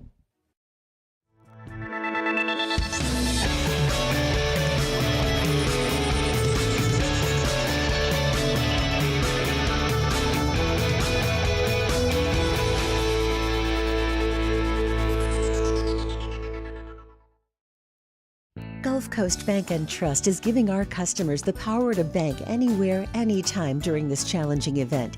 And we're right there with you. Our mobile banking app is a smart way to manage your money and time. Gulf Coast Bank & Trust, the bank that cares about you. There's never been a better time to catch a John Deere deal from the crew of Sunshine. Ask us about our low monthly payment options on our tractor packages and let the good times roll.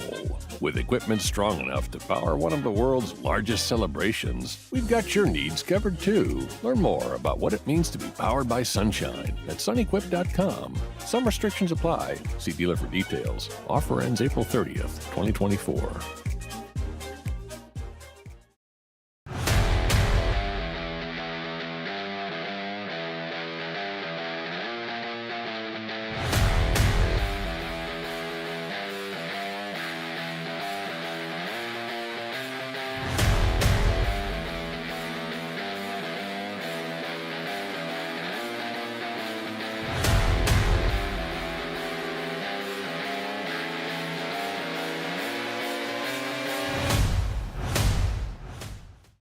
Hey, it's Matt Moscona. For years, you've heard me tell you about Insurance Network of Louisiana, helping you find better coverage for less money. But it's not just for your home and auto. They also offer commercial property. So, retail stores, professional offices like doctors, dentists, attorneys, clothing boutiques. Insurance Network of Louisiana can find you better coverage for less money. They service the entire state of Louisiana, and they're local. So call today at 293-0450 or lainsurance.net.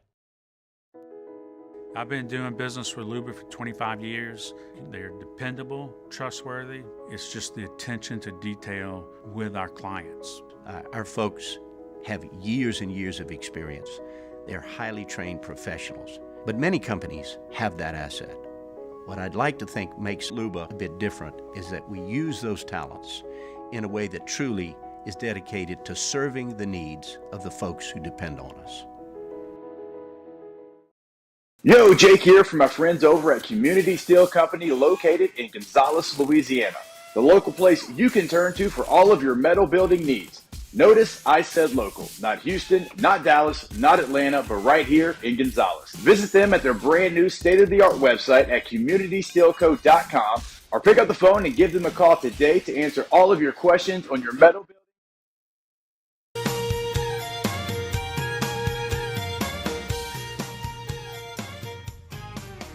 After further review, powered by Sunshine, your hometown John Deere dealer in Louisiana.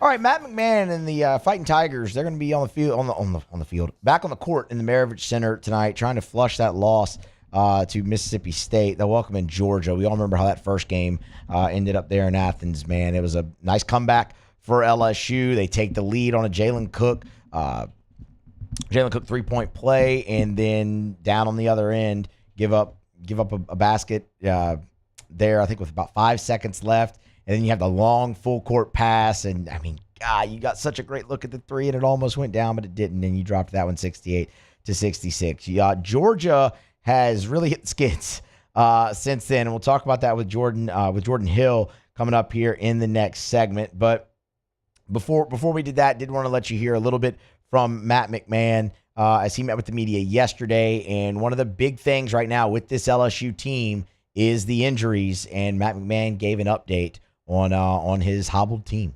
Tyrell Ward, who was injured in the first half on Saturday, day-to-day. It was a hip injury. We'll see how he is in practice today. Obviously, that hurt us. He's been our best player our last 5 games, really scoring the ball at a high level. Jalen Cook remains day-to-day with leg soreness. Carlos Stewart is out with knee soreness. And Damian Collins still will be out with the shoulder dislocation he suffered earlier in the year. So I don't think it's really any surprise right now that Carlos Stewart remains out or that Damian remains out. It's just kind of how that's been, unfortunately, for them. The ones that really stick out here for LSU are Tyrell Ward and Jalen Cook, and that's going to be a massive part of this game. I mean, look, Georgia's struggled since the LSU win. But it's really been on the defensive end that they've struggled more than anything. They've still been able to put up points. So where's the offense going to come from for LSU tonight without Tyrell Ward? You heard Matt McMahon there say, I mean, for the last 5 games, he's been, one of, if not their best players. As a matter of fact, I mean, in 4 out of those 5s, double-figure scoring, 15 points, 12 points, 16, 17, was on his way to that against Mississippi State before going down. He had really filled in nicely in the absence of a guy like Jalen Cook. I think it has to be a lot of it coming from Jordan Wright tonight, obviously, but can you get more out of Trey Hannibal? He had a career high 22 against Mississippi State after Tyrell Ward goes down. You don't really look for Hannibal to be that scoring guy, but can he pick up some of the slack for you there as well? Mike Williams, can you get a couple three-pointers, maybe extra from him to try and find some more of the offense? Will Baker is a guy that you've seen pop off really at any time. LSU's going to have to find the offense somewhere else, man, because that really showed in that second half against Mississippi State when you didn't have Tyrell Ward. It compounded not having Jalen Cook, and both of those guys. Matt McMahon called him day-to-day, but when he really goes through it, see how they did in practice, shoot around, game time decision for both of those guys. We'll see. If you don't have them, if you're LSU and you don't have either of them, you're going to need the scoring to come from somewhere else, because really why Georgia's been dropping a bunch of games, defense has been a bigger issue than anything else. All right, switch gears here. We'll continue to preview that with Jordan Hill from Dogs 247 in the next segment. Right now, though, we'll switch gears to football. But first, here's a word about Relief Windows. Brought to you by Relief Windows and ReliefWindows.com. You know, when we talk about Relief Windows every day, I always say windows, doors, siding. And now shutters as well. They do your indoor shutters. Same thing as the windows. Custom made, measured to fit your windows, custom fit for your windows, lifetime warranty on your windows, your shutters. But Brandon, you often hear say their number one product is customer satisfaction. And that's not just a catchy line. That's not a cliche phrase. Have an experience with Relief Windows and you'll understand. They go to the ends of the earth to make sure their customers are thrilled with the work they do. As a matter of fact, Relief Windows never takes $1 from you. You will not, no deposit, no down payment. They take all the risk. They will not take $1 until you're thrilled with the work they do. Who else does that? Only Relief Windows. Check them out online at reliefwindows.com. All right, so Brian Kelly, of course, gave an interview to The Advocate and Wilson Alexander on Monday. And the main thing that really made the headlines coming out of that was Harold Perkins moving back to inside linebacker and them trying to work him there during spring and have him play that role for them this season. But there were other things that were discussed of note as well. One of them, injuries. Good news, really, on the injury front from Brian Kelly in that interview yesterday, where they're going to be pretty much full strength for spring.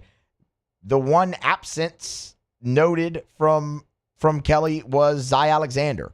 Obviously coming off the ACL, still rehabbing that, will not participate in spring, but Brian Kelly did tell Wilson Alexander that Zy Alexander will be, quote, full go when summer workouts begin, as long as there's, no setback or whatnot. I think Brian Kelly said something like, as long as he didn't pick up tendinitis or something like that. So that's really good news. I mean, you're going to have a bunch of eyes on the cornerback room and the secondary in general.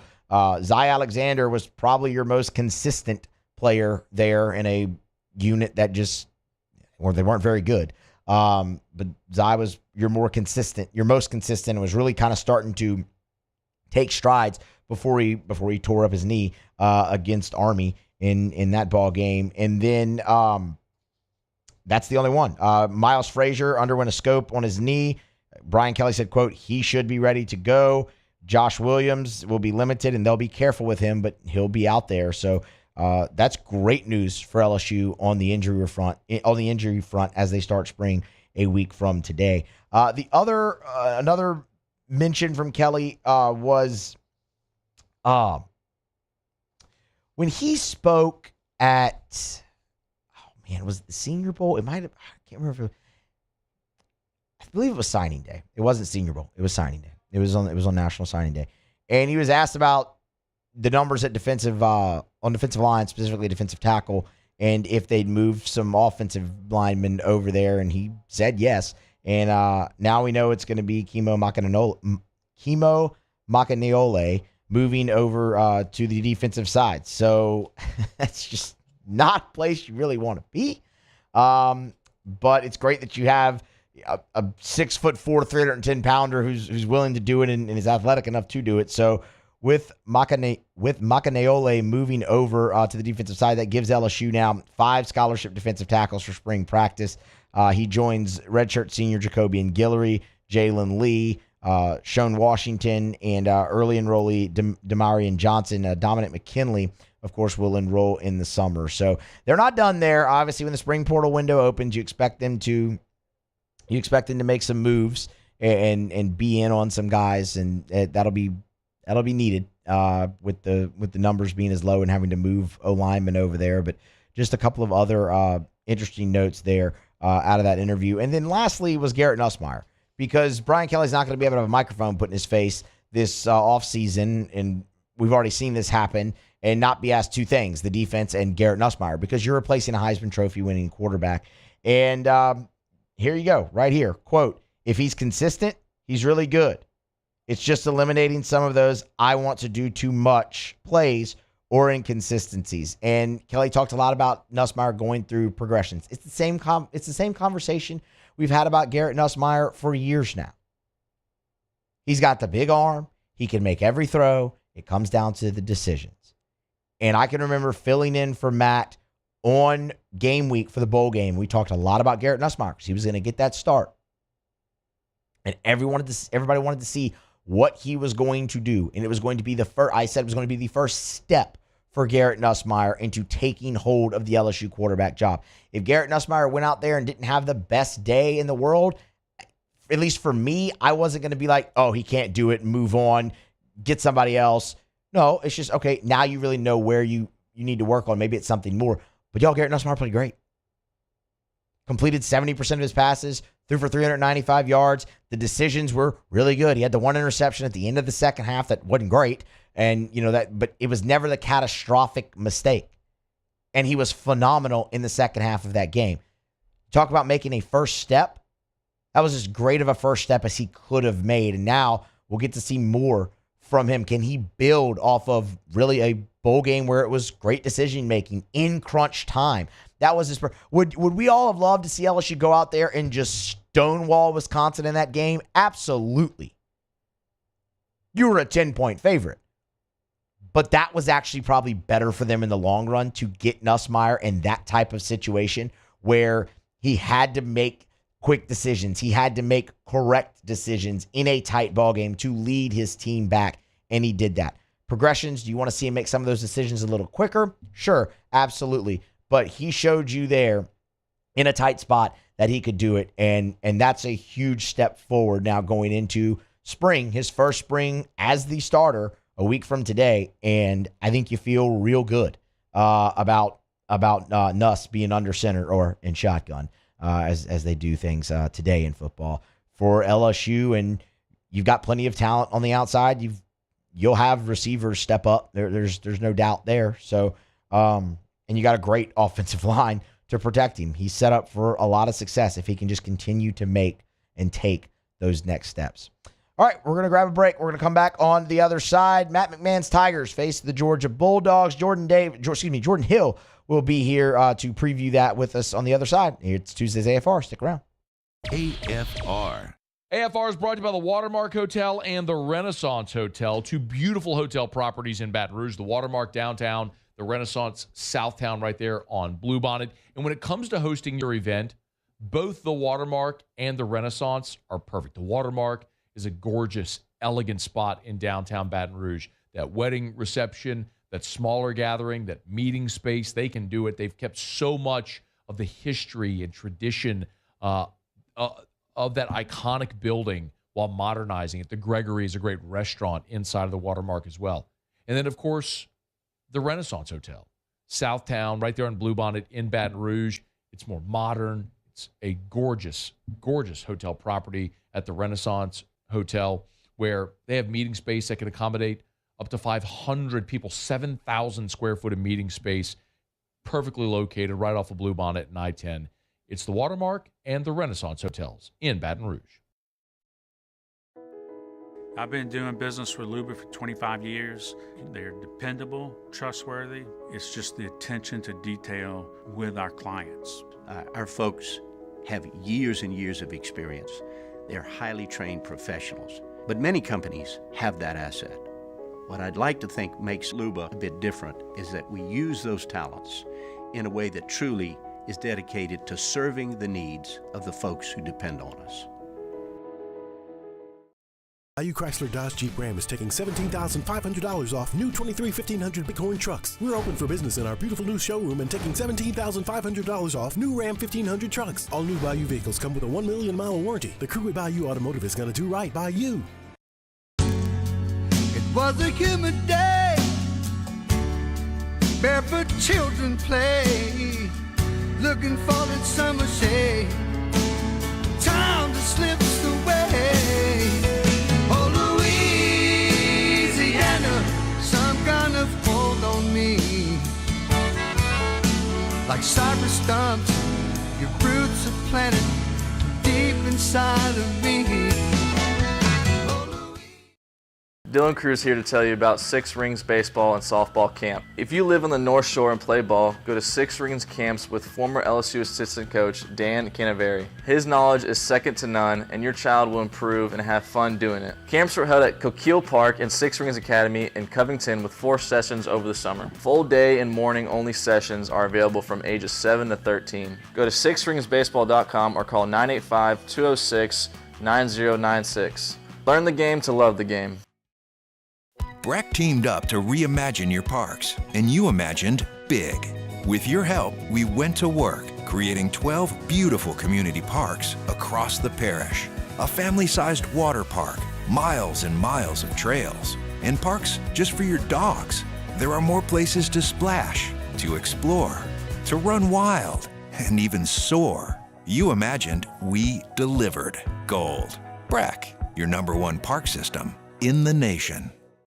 Hey, it's Matt Moscona. For years, you've heard me tell you about Insurance Network of Louisiana, helping you find better coverage for less money. But it's not just for your home and auto. They also offer commercial property. So, retail stores, professional offices like doctors, dentists, attorneys, clothing boutiques. Insurance Network of Louisiana can find you better coverage for less money. They service the entire state of Louisiana, and they're local. So call today at 293-0450 or lainsurance.net. At Relief Windows, we're more than windows. We're windows, doors, hardy plank, and vinyl siding. But our #1 product is always customer satisfaction. Visit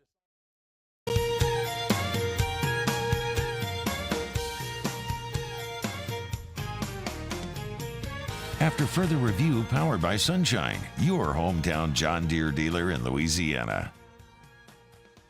All right, back here on a Tuesday edition of AFR, Tigers and Bulldogs in the PMAC tonight.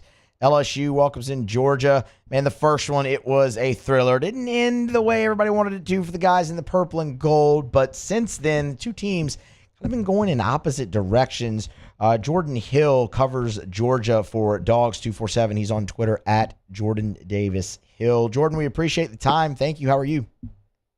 Absolutely. Doing good.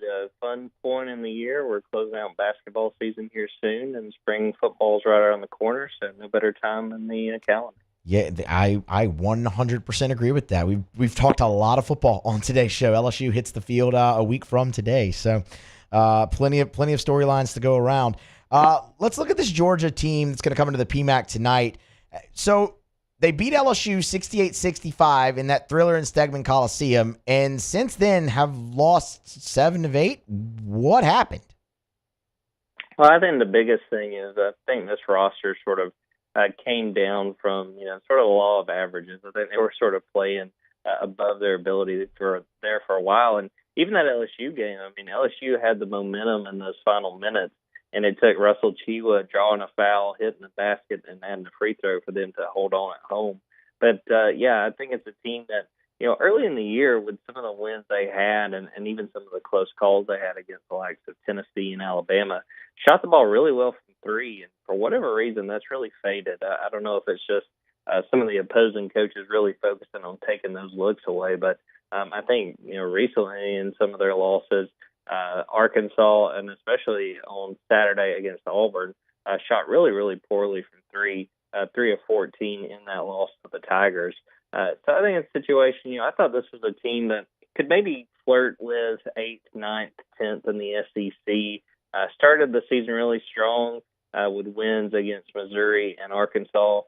2 games that we now see, those teams weren't quite as good as we thought they might be this season. But, yeah, I think that this team just sort of, come down to where I think their talent really is.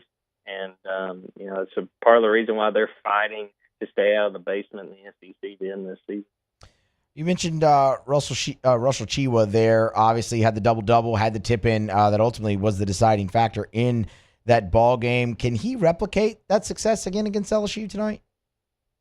Well, I think he's going to have to if Georgia's going to have a chance. Again, like I said, they haven't shot quite as well from 3. They've done a pretty good job just across the board shooting more so from 2, and that's something of an area that they've struggled in this year, and it's why they become so 3-point dependent. But, it seems like Russell Chewa's kind of come and gone.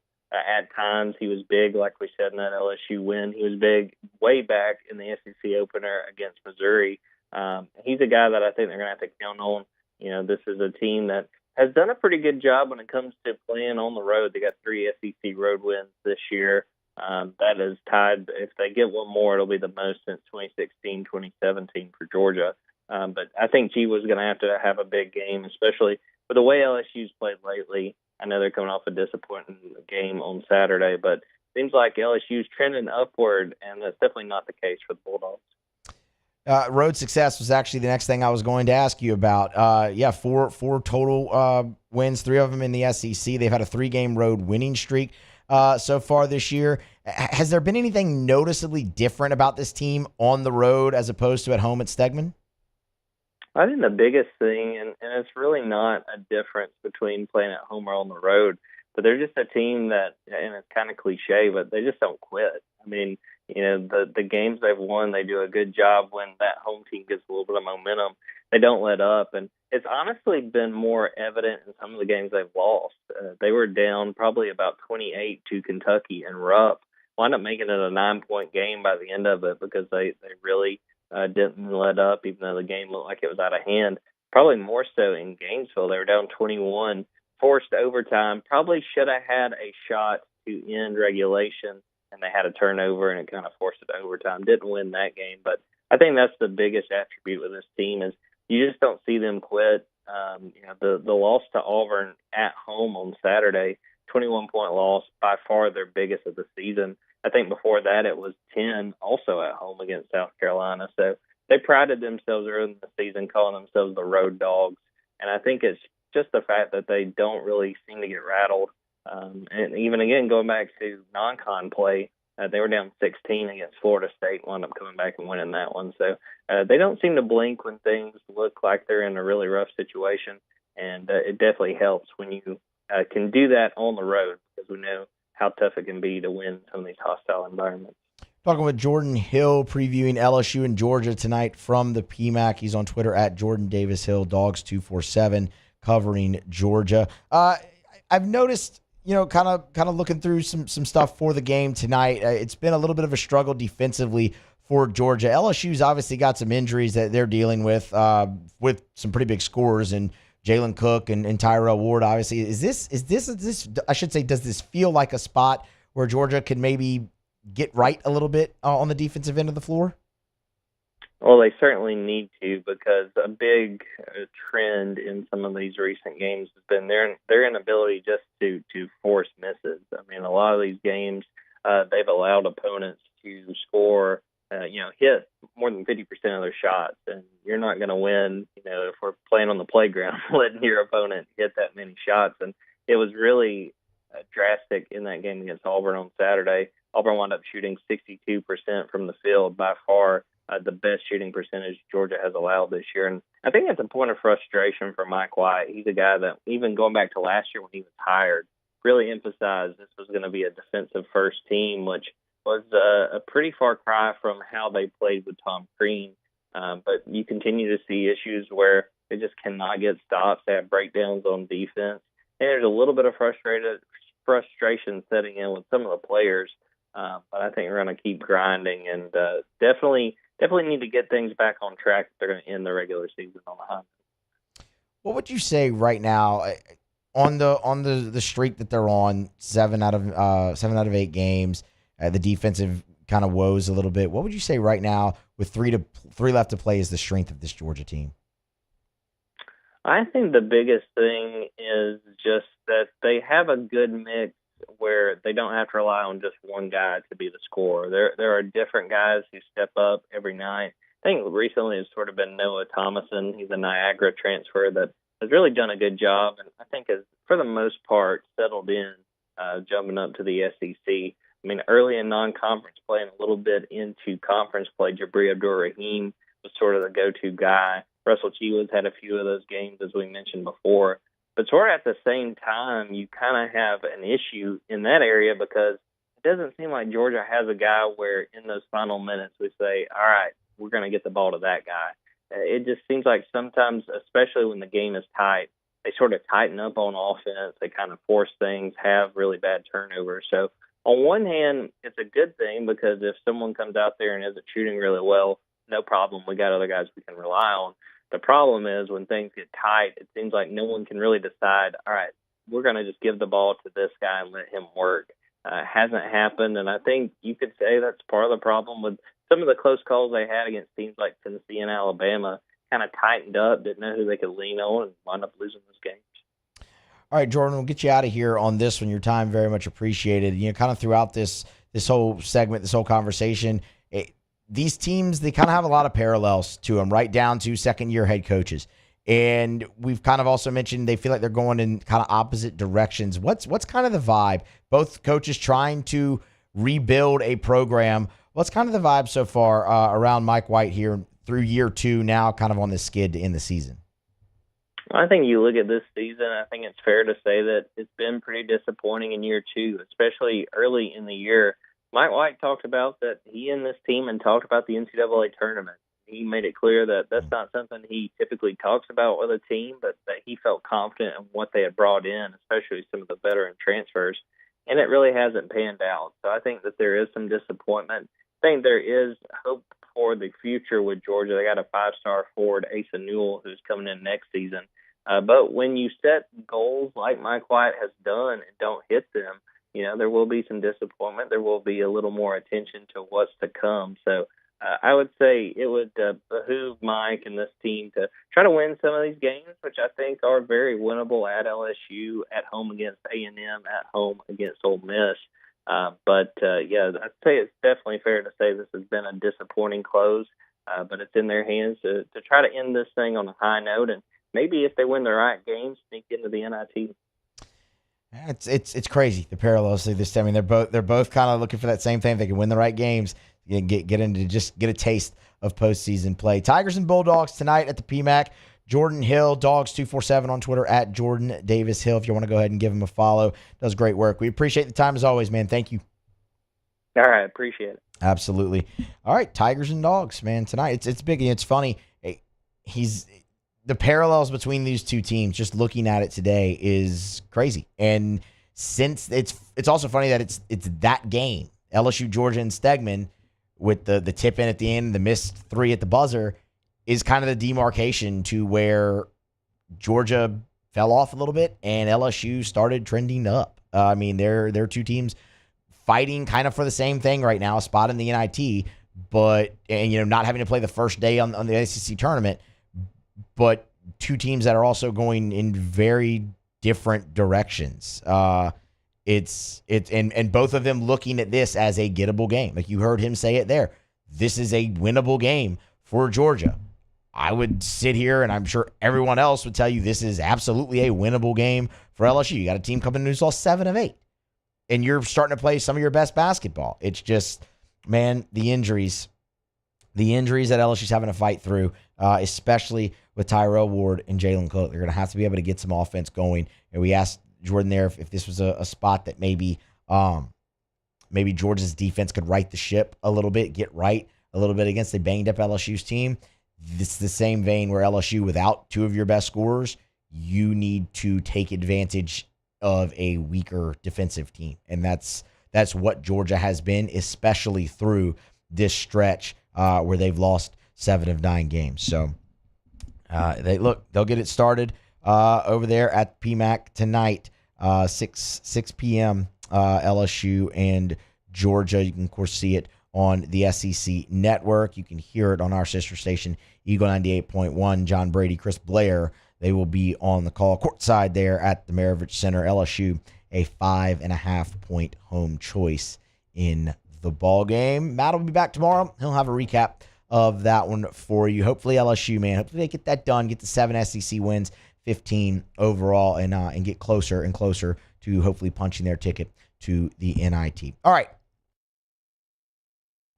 We're going to grab a break, but first, gotta let Matt remind you about Shaw Bills. Brought to you by Shaw Bills Tire and Auto Service, ShawBillsTire.com. 18 locations in South Louisiana. Find the location nearest you at ShawBillsTire.com. Bumper-to-bumper auto service and name brand tires at wholesale prices. They will always find a way to get you the best possible price for the best possible tires on the road.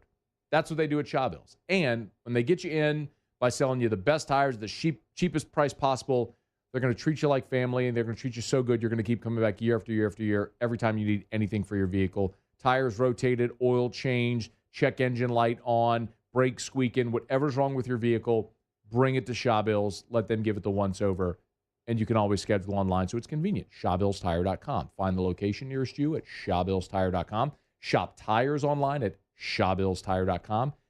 Be sure to ask about the Shaw Bills credit card as well, because you can save $50 off your first purchase when you use the Shaw Bills credit card only at Shaw Bills.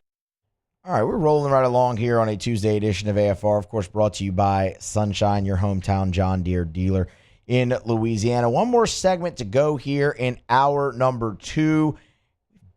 Been football heavy. So when we get to hour 3, a little bit more football, but we do have some baseball to sprinkle in there as well. I'm looking forward to that. So if you have to leave, come back for the 5 o'clock hour. We will touch on LSU as they get set to face Rice tomorrow night. Start a pretty important road trip, their first road trip of the season. Do want to touch on that a little bit as well. But right now, we're going to grab a break, come back. We'll wrap up hour number 2 on the other side. It's AFR. Don't you move. AFR.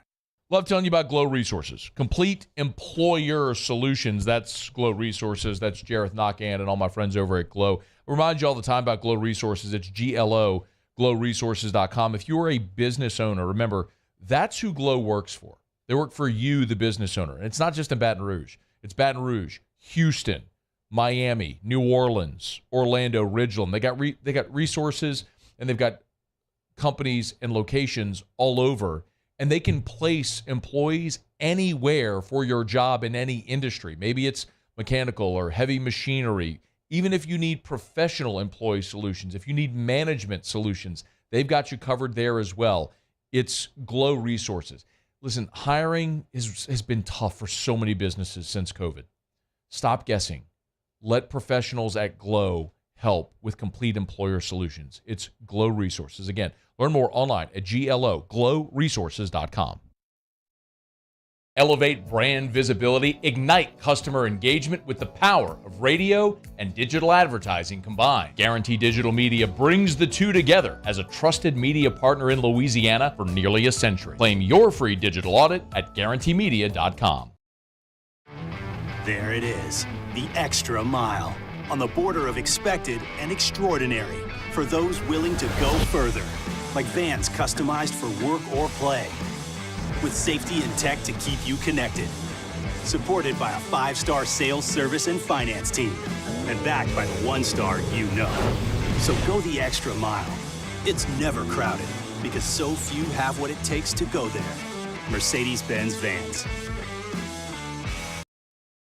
He's here. Anyone want a Coors Light? Oh, shoot, I forgot to play the song.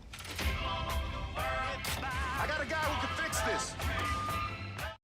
Gulf Coast Office Products is a nationally recognized Savin office equipment dealer based right here in Louisiana. Over 100 employees strong, Gulf Coast has the boots on the ground to support all vertical markets, from education, engineering, legal, and finance. With the latest in office technology, from desktop to production segment units, Gulf Coast and Savin have the perfect fit for you.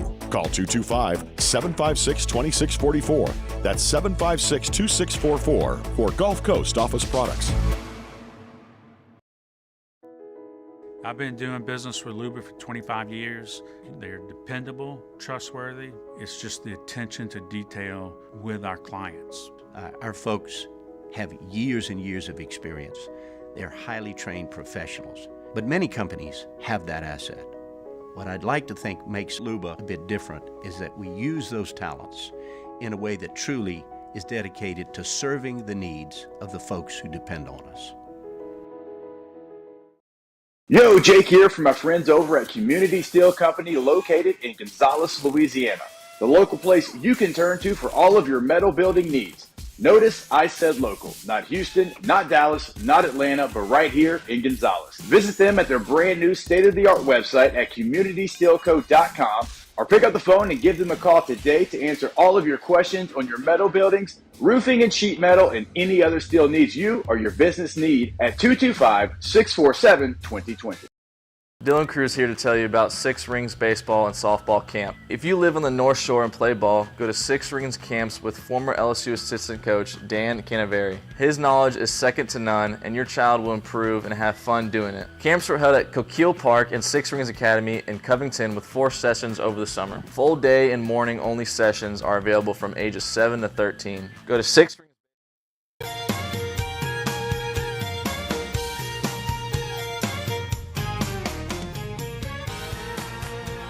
After further review, powered by Sunshine, your hometown John Deere dealer in Louisiana. We're brought to you by First South Farm Credit. Go to firstsouthland.com. If you're thinking of buying land, go to firstsouthland.com. They're the best. First South Farm Credit. They've been in business since 1916. You've heard our buddy Ben McDonald talk about his experience. Ben's got some hunting property in Mississippi. Finance that land through First South Farm Credit. It doesn't matter if you live in Houma and you want to buy land in Mississippi, or if you live in Baton Rouge and you want to buy land in Zachary, if you live in Monroe and you want to buy land in Alexandria, or wherever it may be, in Louisiana or any of the 48 contiguous states, First South Farm Credit can help you buy land.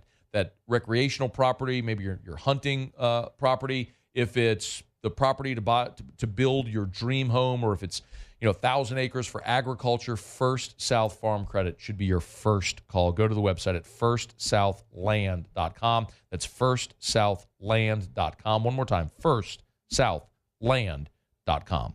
All right, wrapping up hour number 2 here on a Tuesday. Let's do it with Tigers in the Pros. Tigers in the Pros. They still bleed purple and gold. They're just really rich now.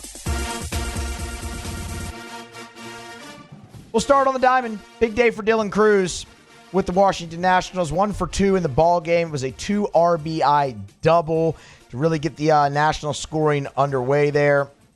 That made it a 4-0 ball game. Cruz would come around to score a run of his own in the game as well, and then also made a fantastic diving catch, something we're quite used to seeing here. Started pretty much normal depth, normal shade in center field, ranges over, coming in hard to the left center field gap, lays out full extension, and made the grab. It ended the inning. It was fantastic. We're showing it here, but if you want to see it, it's on the National social media, and LSU Baseball's social media clipped it as well. So a great day for Dylan Cruz with the Washington Nationals. A couple RBI and a diving grab. They were facing the Houston Astros, and they beat them pretty darn good. Alex Bregman wore the collar in the ball game, 0 for 3 with 2 strikeouts there for Bregman. Defending World Series champion Texas Rangers and Josh Smith dispatched of the Diamondbacks, little World Series rematch there. 1 for 2 for Smith in the game with a run scored, and he also drew a walk in the ball game there. And again, the Rangers, they haven't polished that off yet. It's there's nobody out in the bottom of the 9th inning. Hunter Fiducia with the Los Angeles Dodgers. No official plate appearance for him today, but did walk twice and come around to score both times there. Wrap it up here with some NBA. The Nets in action last night. Actually got a win. Good for them. Cam Thomas, 14 points in the ball game. Shot 5 of 14 from the floor and added 5 assists, so really solid night there. Ben Simmons, 14 minutes all off the bench as they continue to manage his comeback there from the injury. 4 points and 6 boards for Ben. Did shoot 2 of 2 from the floor. Trenton Watford added 3 points in that game. That is Tigers in the pros. This is After Further Review on a Tuesday. Musso in for Moscona. Moscona is back tomorrow, and we'll be with you obviously the rest of the week here on AFR. Of course, Tuesday we're presented by Sunshine. They'll be at the Louisiana Sportsman Show this weekend, the Baton Rouge River Center, and they will have mowers and tractors on site. And they remind you that this is the perfect time. You're heading right into spring. It's the perfect time to purchase a mower or a tractor. And at Sunshine, you know you're getting the best financing, the best money off deals there. Series 1 to 3 series tractors. Get over there, see them at the Sportsman Show. Hour 3, Sports Center, and then Hour 3 next. AFR.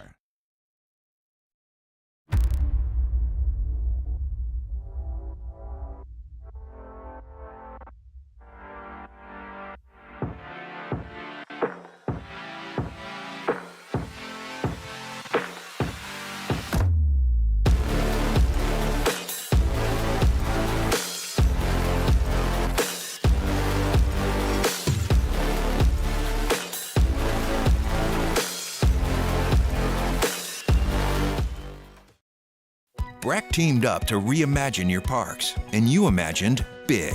With your help, we went to work, creating 12 beautiful community parks across the parish. A family-sized water park, miles and miles of trails, and parks just for your dogs. There are more places to splash, to explore, to run wild, and even soar. You imagined, we delivered. Gold. Breck, your #1 park system in the nation. Hey, it's Matt Moscona. For years, you've heard me tell you about Insurance Network of Louisiana, helping you find better coverage for less money. But it's not just for your home and auto. They also offer commercial property. So, retail stores, professional offices like doctors, dentists, attorneys, clothing boutiques. Insurance Network of Louisiana can find you better coverage for less money. They service the entire state of Louisiana, and they're local. So call today at 293-0450 or lainsurance.net. I've been doing business with Luba for 25 years. They're dependable, trustworthy. It's just the attention to detail with our clients. Our folks have years and years of experience. They're highly trained professionals. But many companies have that asset. What I'd like to think makes Luba a bit different is that we use those talents in a way that truly is dedicated to serving the needs of the folks who depend on us. Yo, Jake here from my friends over at Community Steel Company located in Gonzales, Louisiana. The local place you can turn to for all of your metal building needs.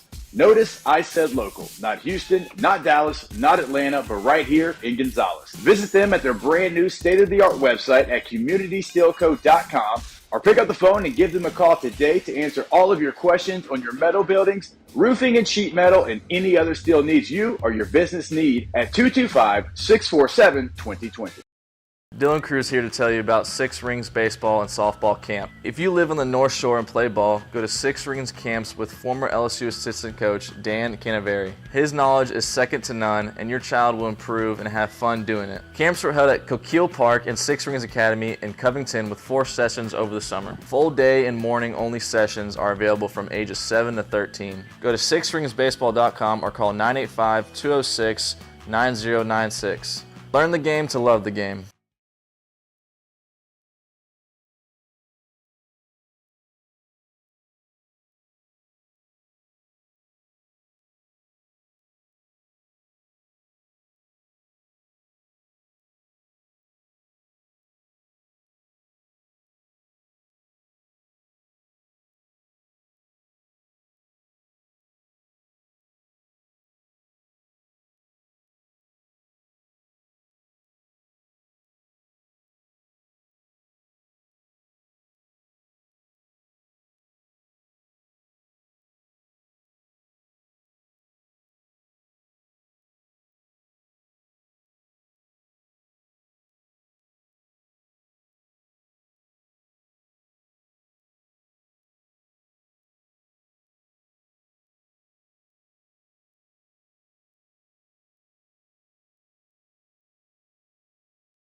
Bears have a huge decision to make at quarterback. Keep Justin Fields, trade the first overall pick in April's draft. Trade Fields, use the pick on a QB. GM Ryan Poles told reporters a call on a quarterback will come as soon as possible, but they won't be in a rush. They'll do what's best for the organization.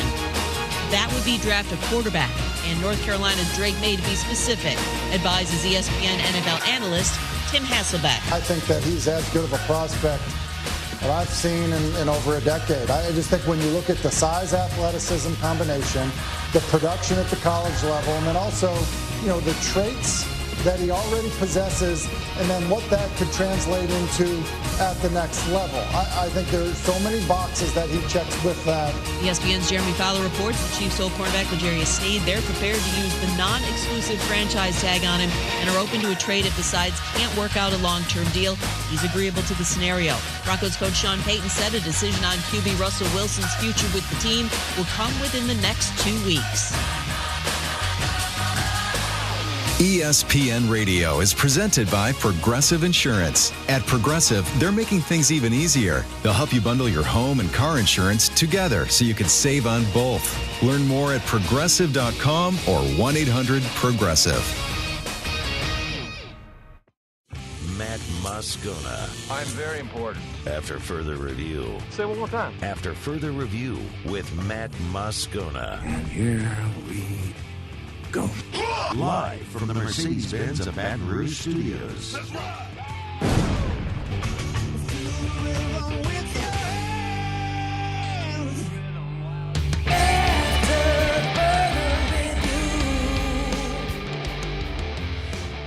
And welcome in, hour number 3 of After Further Review here on a Tuesday. Musso filling in for Moscona.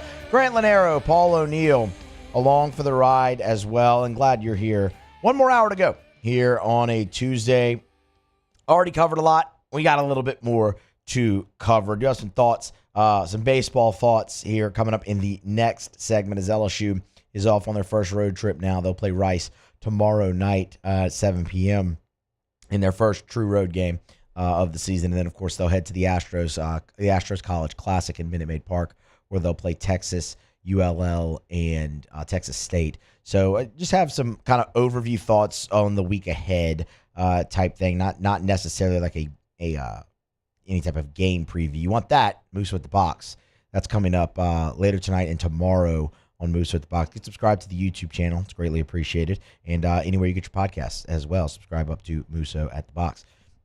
Pelicans, they're at the Knicks as well, so we'll give you a brief thumbnail on that. And we have Otter Locks to wrap up the show as always. 1-1 night for the Otter last night. We hit the money line parlay we missed on TCU, but we'll have a much bigger slate tonight most likely, and Otter's been hot, so looking forward to that. All right, let's get started here in hour number 3.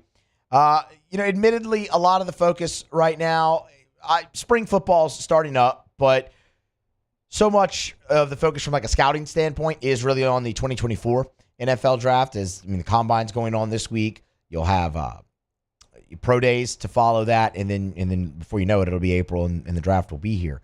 But Pro Football Focus did start to look forward to 2024 college football, and they're doing their position rankings in terms of the best returning players at each position in the country. The top 10, I believe, is what they did. And earlier this week, they released their top 10 returning offensive tackles for 2024. Yeah, you know where this is going, but don't get ahead of me. Number 1 on that list, from your Fighting Tigers of LSU, Will Campbell. Pro Football Focus has him as the top returning offensive tackle in college football for 2024. That really should not come as a total surprise. We can go ahead and go through this write-up if you want to. He started at left tackle. He started at left tackle since he was a true freshman in 2022 and has just been nothing but dominant really in those 2 years. As a freshman, he had the second best pass blocking grade on true pass sets at 85.6. It trailed only Peter Skornowski. Of course, he was at Iowa and then went 11th overall in the draft. Will Campbell was behind the 11th overall pick as a freshman at LSU only in pass blocking. And this past season took a jump in his run blocking, 5th among FBS offensive tackles there, and was the 5th most valuable Power 5 tackle since 2022, according to Pro Football Focus's wins above average metric. The only 3 players ahead of him are all projected first-round picks in 2024. It makes a lot of sense that Will Campbell is the top returning offensive tackle. I don't think that's any surprise to anybody. Most here and I think around the country expect him to be a first-round draft pick in 2025, and he'd be LSU's first-round draft pick along the offensive line since Alan Faneca in 1998. How many times have we heard that, uttered throughout the recent history of LSU? And as you might expect, we're not done on that list when talking about LSU tackles. Emory Jones lands there too. He lands at number 9 on the list of the top 10 returning tackles. Pro Football Focus about Emory Jones, they note that he was a little slower to get going as a freshman than Will Campbell, but did start the majority of that year and then really made a jump in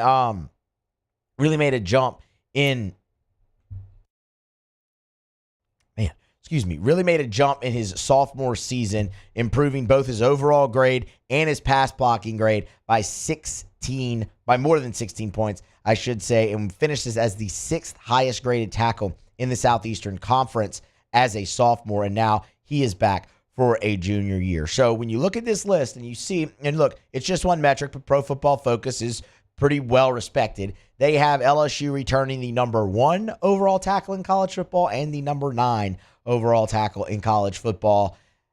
LSU's got the best duo.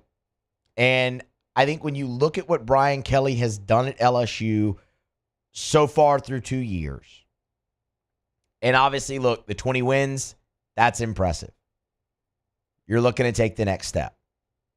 You look at winning the SEC West, beating Alabama your first year, that's impressive.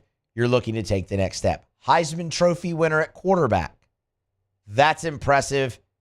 I don't really know if there's a next step unless Garrett Nussmeier wants to haul off and win the Heisman Trophy. But that's very impressive. All of that in 2 years. And I think arguably the most impressive thing that Brian Kelly has done in his 2 years at LSU is just the fast turnaround, the speed at which LSU has developed into such an elite offensive line. And it's not just Brian Kelly.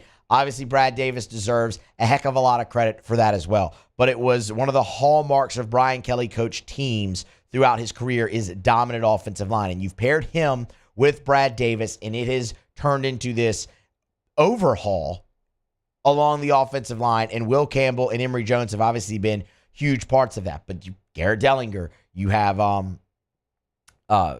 Miles Frazier as well, obviously both returning, coming back to anchor that line. And it's going to be a huge part of why LSU's offense should be able to just kind of keep going here in 2024. And you look at what they're doing in recruiting. We sit here and we talk about it with Shea every week. 5-star signee after 5-star signee. It's incredibly impressive, the job that has been done by Brad Davis, by Brian Kelly, of overhauling this LSU's offensive line and doing it so quickly. And we touched on it a little bit there in a previous segment in the show about Garrett Nussmeier and needing to continue to build on the performance he had in the bowl game. And one reason that that's possible is the line he's going to have in front of him. And it will allow him the time. It will allow him to have a running game to get the ball to those weapons that they have on the outside. Because, I mean, LSU's going to be fine at receiver. They note that in the write-up about Will Campbell, about LSU having to replace Jaden Daniels, Malik Neighbors. They leave off Brian Thomas, but has replaced Brian Thomas too.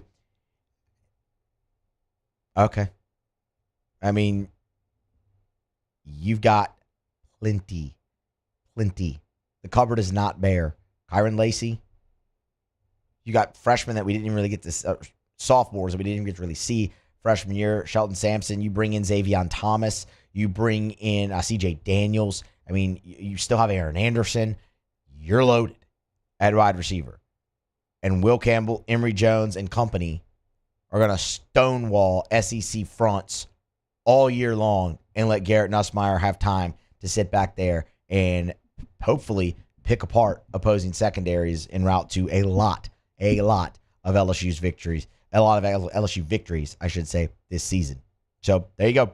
LSU, you can hang your hat on that. See what you improve on defense, but you can hang your hat on having the top duo returning offensive tackles in college football per Pro Football Focus with Will Campbell and Emory Jones. All right.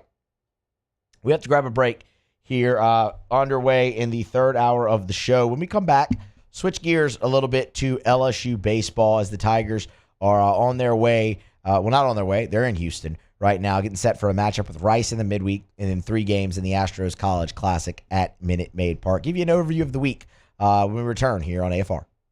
AFR. Brought to you by Clegg's Nursery with 4 locations in the greater Baton Rouge area. You know where to find them, but make sure that you're checking them out online and on Facebook. This is one of the things that I always tell you. If you're wondering what they have, what the selection's like, what's new over at Clegg's, they do a great job every day when they get new shipments in of posting their new shipments that they get, so you know what they have, what their inventory is looking like at all the different stores. Now, I want to remind you of this. They have some great weed-killing products. So Musso isn't a big fan of this. Sorry, bro. I had to. Hey. But there are products that they have to treat your lawn now before your grass starts to regrow, to take care of weeds now. They got it at Clegg's Nursery. Ask about it. Buy local, shop local, Clegg's Nursery. There it is, the extra mile, on the border of expected and extraordinary for those willing to go further, like vans customized for work or play, with safety and tech to keep you connected, supported by a 5-star sales, service, and finance team, and backed by the 1-star you know. So go the extra mile. It's never crowded, because so few have what it takes to go there. Mercedes-Benz Vans. I've been doing business with Luba for 25 years. They're dependable, trustworthy. It's just the attention to detail with our clients. Our folks have years and years of experience. They're highly trained professionals, but many companies have that asset.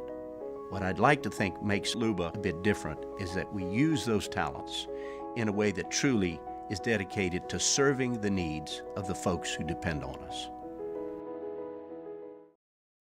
The Windsor Senior Living Community in Mandeville, Louisiana is a beautiful, vibrant apartment community geared toward seniors.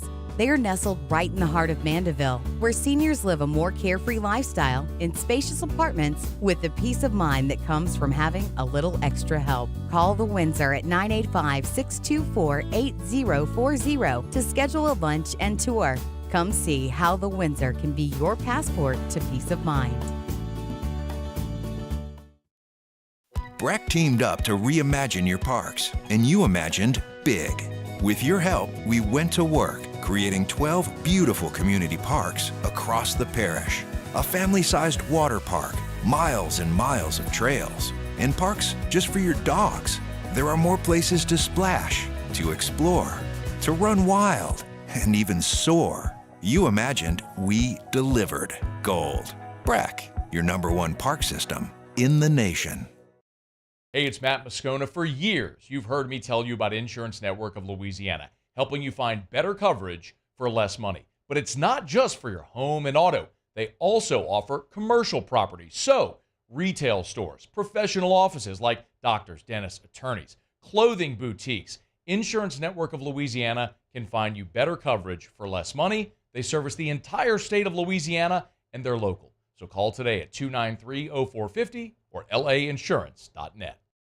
Yo, Jake here from my friends over at Community Steel Company located in Gonzales, Louisiana. The local place you can turn to for all of your metal building needs. Notice I said local, not Houston, not Dallas, not Atlanta, but right here in Gonzales. Visit them at their brand new state-of-the-art website at communitysteelco.com or pick up the phone and give them a call today to answer all of your questions on your metal buildings, roofing and sheet metal.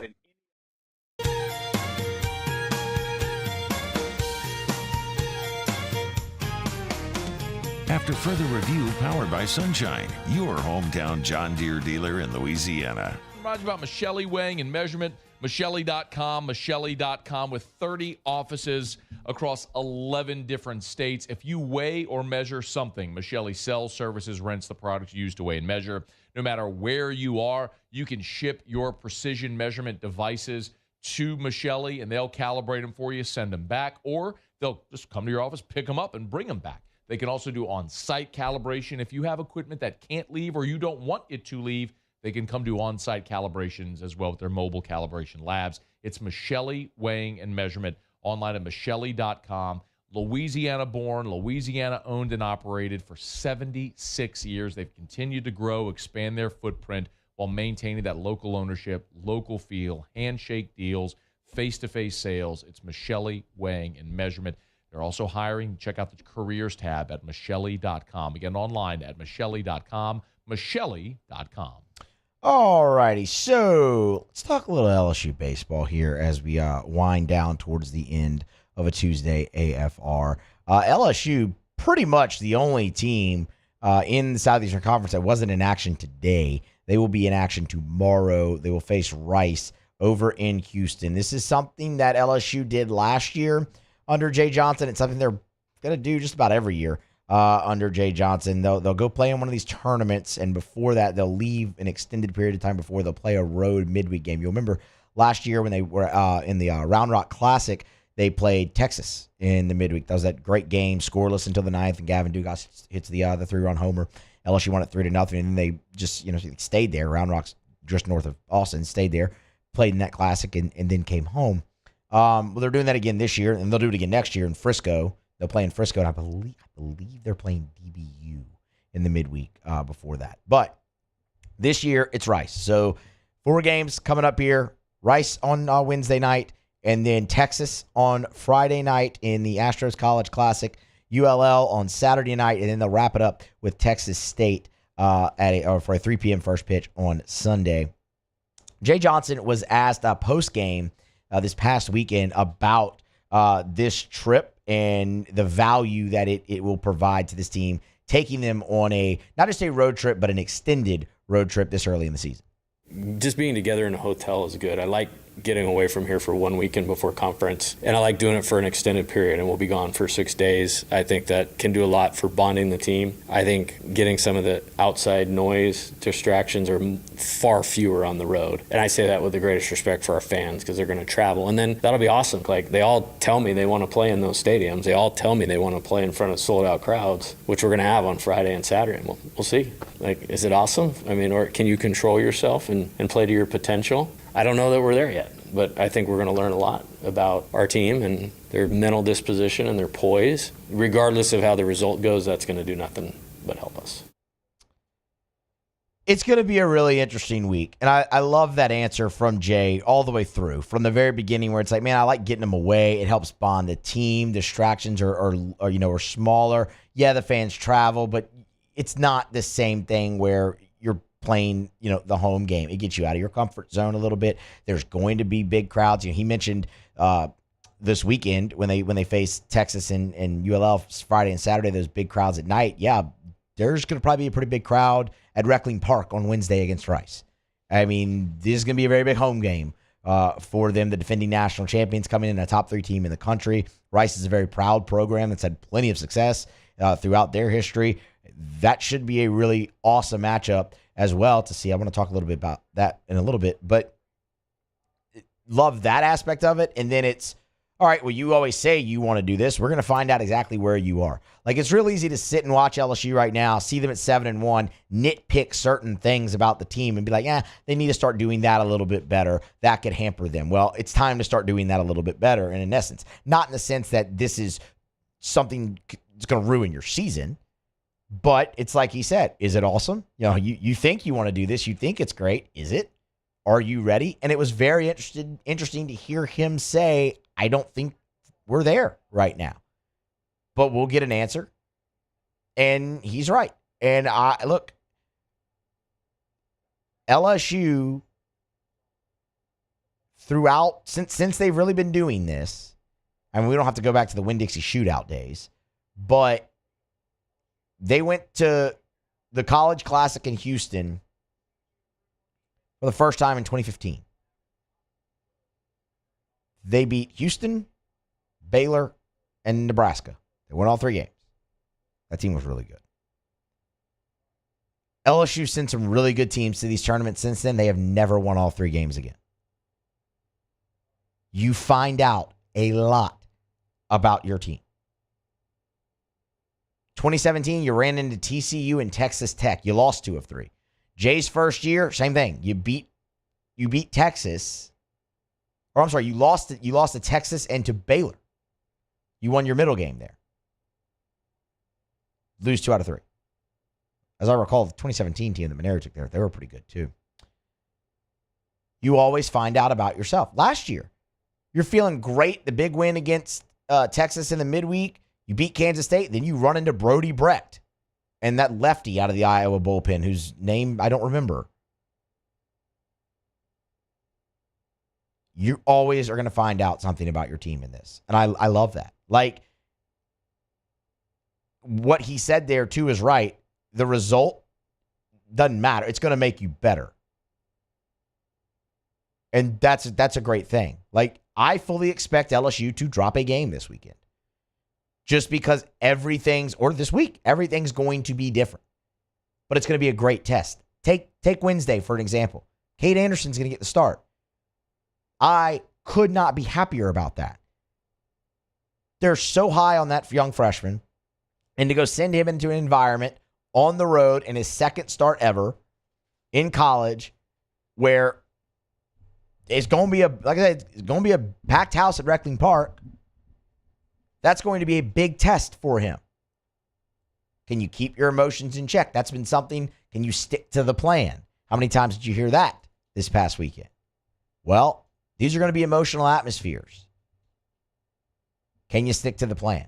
That's going to be something huge to keep an eye on. So I'm fired up, man. This is when the season finally starts to get fun. And it's one reason I love that LSU has been doing this in recent years, because you get a great test before conference play. It's away from home, which is huge, but you learn so much. This is when it gets fun. You can actually get excited about this. No one's excited about playing Central Arkansas. Are you excited about LSU going on the road to Rice? I am. Are you excited about LSU facing Texas in front of probably 25,000 people in Minute Maid Park Friday night? You darn right you are. Gets that big game feel a little bit to it, man. And it's very important that they do that early in the season. I will also say this. LSU playing Rice, I'm actually very excited about that. I know the Rice program isn't what it was, even as, as recent as 6-7 years ago. But they still got some talent. They have a third-year head coach that's really kind of moving things finally in the right direction again. And this is one of LSU's more underrated series. This is going to be the 20th meeting all time. Or excuse me, the 30th meeting all time against, I should say, between LSU and Rice. And there's been some pretty memorable games and pretty high stakes games. I mean, it was LSU's first game in the 1997 World Series. You have Lance Berkman on Rice and, of course, Brandon Larson's dueling for the home run lead in the country. LSU squeaks that one out. It was a thrilling game, right? We don't really need to talk about the Super Regional in 2002. That wasn't fun. Incidentally, it was LSU's last trip to Reckling Park. You met them back-to-back years in regional finals in 2016 and 2017 at the Box. They were a regular opponent of yours in the Wally Pontiff Classic many years in the early 2000s. Omaha, who can forget 2008, another Omaha game. That was Blake Dean's walk-off bases clearing double that gave LSU the win there in the 08 College World Series. This is a this is an underrated series for LSU. And they're 4 hours down the road. Can we make this happen a little bit more? Especially if they're going to start kind of, being on the uptick a little bit here. Because you talk about wanting to challenge your team early. Well, this is a way to definitely do that. So I'm looking forward to that, man.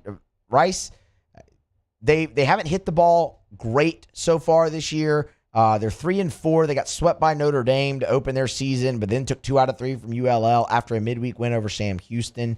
So they're sitting at 3-4 through 7 games. They got some pop in the lineup.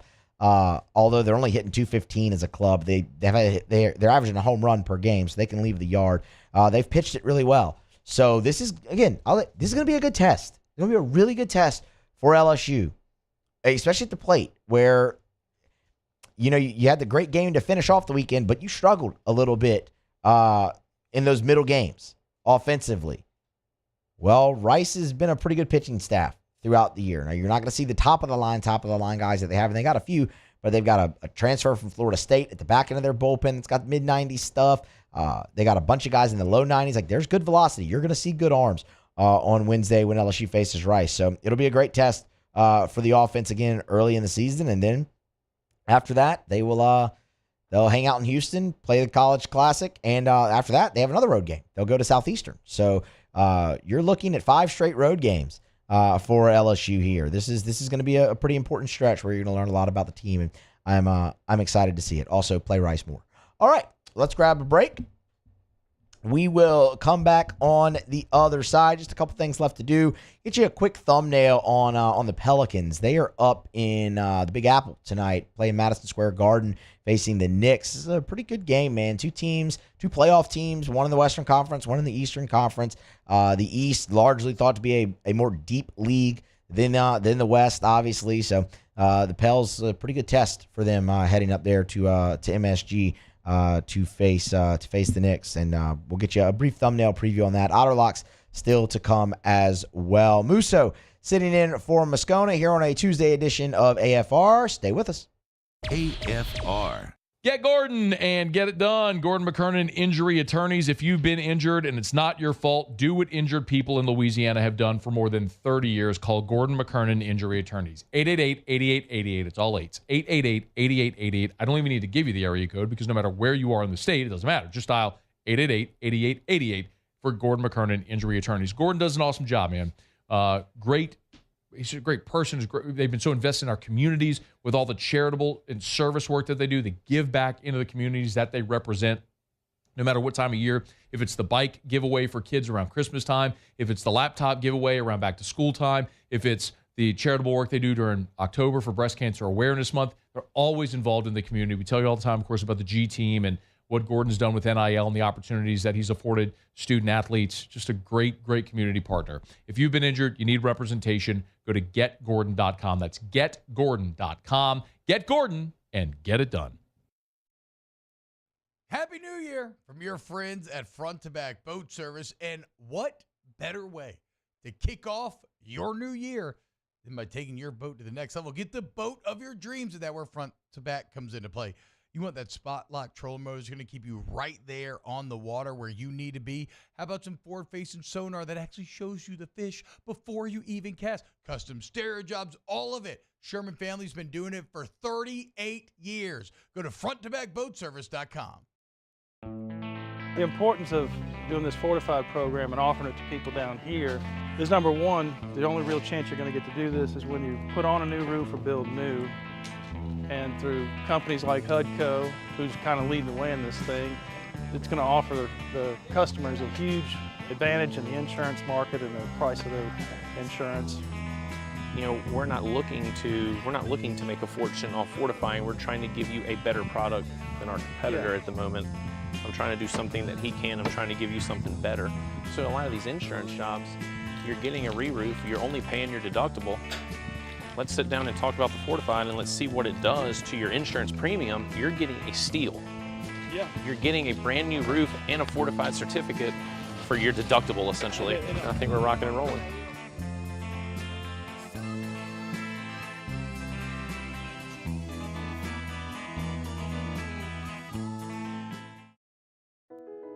I've been doing business with Luba for 25 years. They're dependable, trustworthy. It's just the attention to detail with our clients. Our folks have years and years of experience. They're highly trained professionals. But many companies have that asset. What I'd like to think makes Luba a bit different is that we use those talents in a way that truly is dedicated to serving the needs of the folks who depend on us. Dylan Cruz here to tell you about Six Rings Baseball and Softball Camp. If you live on the North Shore and play ball, go to Six Rings Camps with former LSU assistant coach Dan Canaveri. His knowledge is second to none, and your child will improve and have fun doing it. Camps were held at Coquille Park and Six Rings Academy in Covington with 4 sessions over the summer. Full day and morning only sessions are available from ages 7 to 13. Go to sixringsbaseball.com or call 985-206-9096. Learn the game to love the game. Breck teamed up to reimagine your parks, and you imagined big.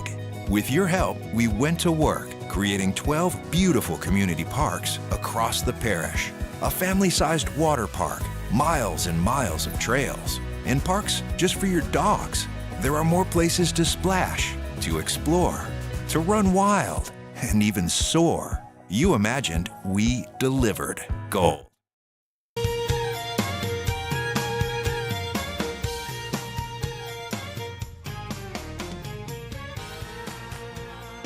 After further review, powered by Sunshine, your hometown John Deere dealer in Louisiana. Mold Zero, now pure restoration. Same patented non-toxic dry fog treatment. If you got mold, think you might have mold, not sure if you have mold, mold can be in your walls. You don't even know about it. Pure Restoration comes in. You don't have to worry about moving furniture, pulling up carpet, any of that sort of stuff. They come in, they'll spray their patented non-toxic dry fog. Your home, office building, commercial building, whatever it may be, they're going to be more efficient than traditional remediation. It's going to cost you less as well. I love telling this story. There was an elderly woman who's a homeowner, had black mold on her ceiling, and she couldn't get a quote from anywhere that was less than $28,000. This was an elderly widow. Mold Zero came in, got rid of the mold for less than $5,000. Mold Zero is now pure restoration. Same company, same great patented non-toxic dry fog. They're general contractors, so they can do demolition and build back when you need it. They can take care of odor, sanitization. It's pure restoration. Pure-restoration.com. Pure-restoration.com. All right, welcome back into a Tuesday edition of AFR. Musso in for Moscona here. Continue to drive you home. I told you before the break, talk a little bit of Pelicans here. Pels are up in New York tonight to face the Knicks.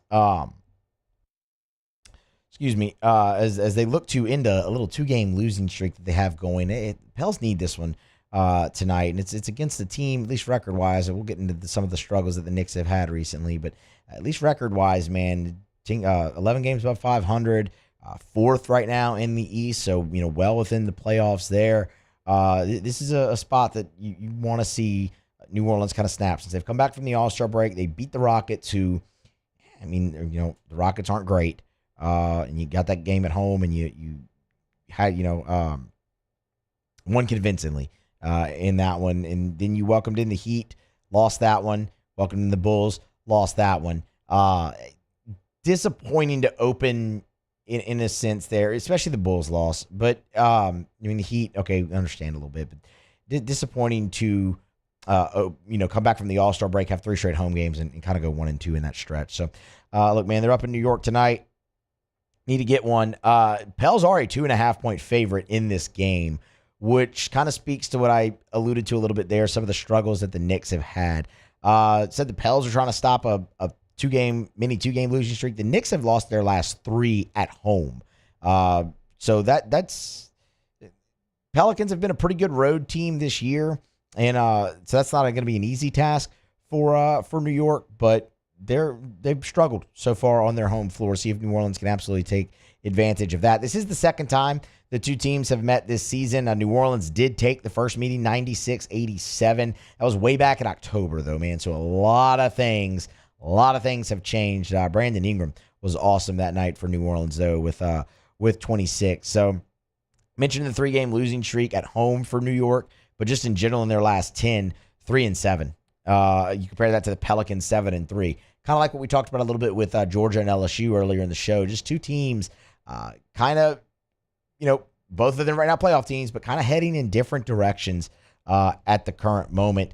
Of course, injuries to keep an eye on in this one.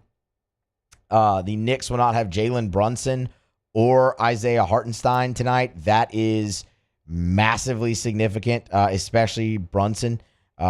He's averaging 27. He's averaging 27 and 6 in the Knicks' last 10 games. Like he's been awesome. So without them having, again, looks at why maybe New Orleans is a 6.5 point favorite in the ball game. So no Brunson for the Knicks tonight. That's significant. There's also going to be no Julius Randle or Mitchell Robinson for the Knicks either. So they are really shorthanded. Further driving home the point, Pel's got to get this one.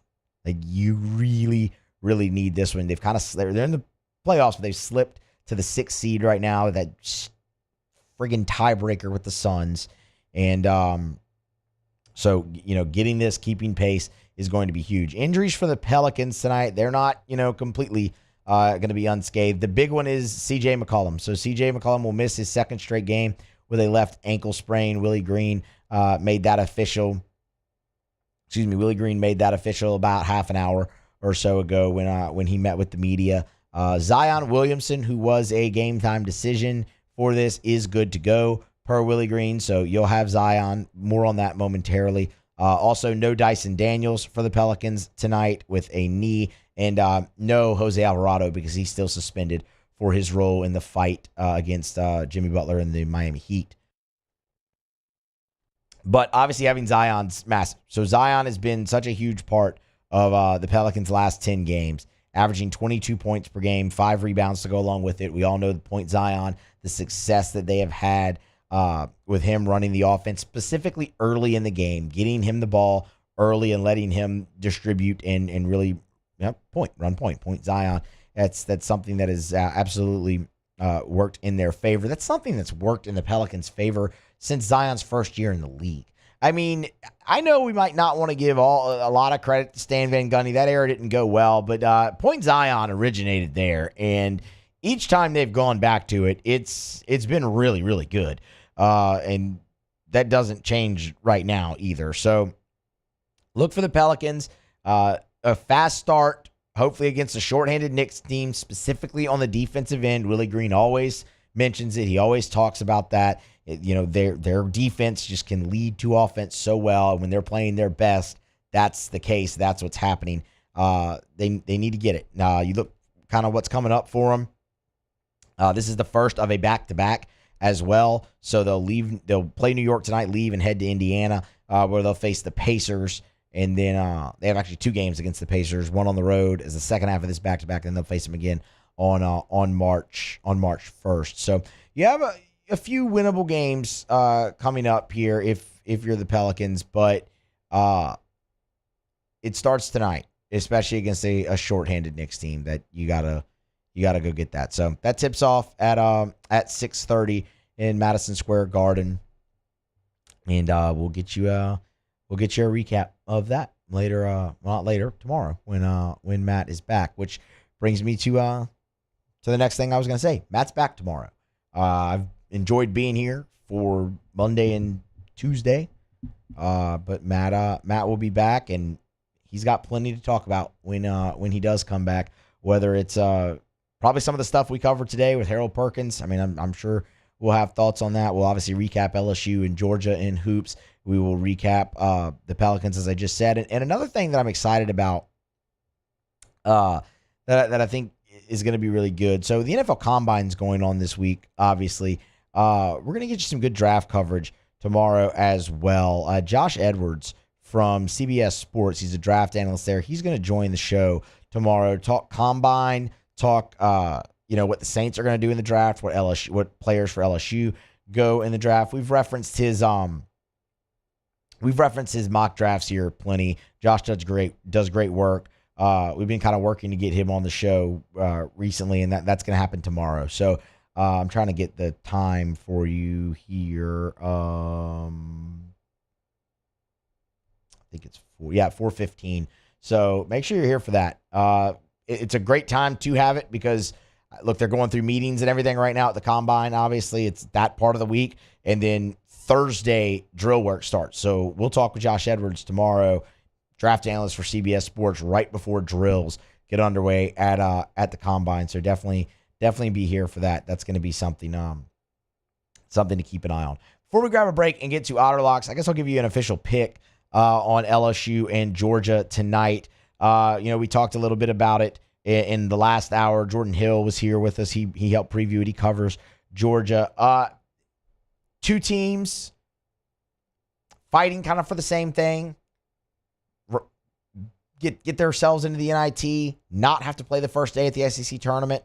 And two teams going in opposite directions. And we talked in the last hour, it's odd that it's the game against each other that really was kind of the demarcation for that. Georgia has lost 7 of their last 8 since then. But, man, those injuries for LSU, that's going to be something really, really tough to overcome. I've been kind of trying to refresh Twitter and see if there's any update on, that's been posted on Jalen Cook or Tyrell Ward's status for tonight. Those are the ones that were up in the air.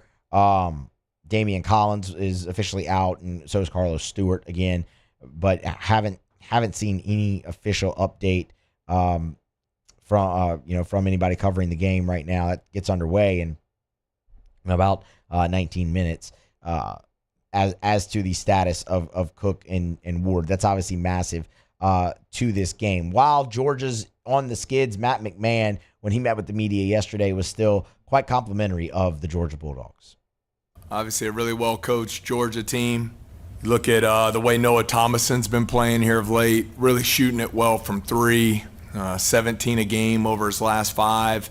Shea, who really gave us problems in our first matchup, had a double-double, 11 and 11, has upped his scoring production here recently. And then I think their point guard play, it's been really good when you look at Demery and Hill, that combination. Last 5 games, about 20 points a game, 5 assists between the two of them. So, it'll be a quick turnaround, but I think our guys are locked in and excited about the opportunity here tomorrow night. Despite the losses in 7 of their last 8, Georgia has been able to score the basketball. And I think they will be able to score the basketball, obviously, tonight against LSU. I would think this ends up being a pretty high-scoring game between the Tigers and the Dogs tonight in the PMAC. At least that's the way it's gone for Georgia. Now, that's me putting a lot of confidence in potentially not having Tyrell Ward and Jalen Cook both in this ball game and counting on others. But LSU has other guys that can score the basketball, and Georgia's defense, while their offense has still been good in this stretch of 7 out of the last 9 losses, their defense has not. LSU has guys that can still score the basketball. Jordan Wright, got to be big for you tonight.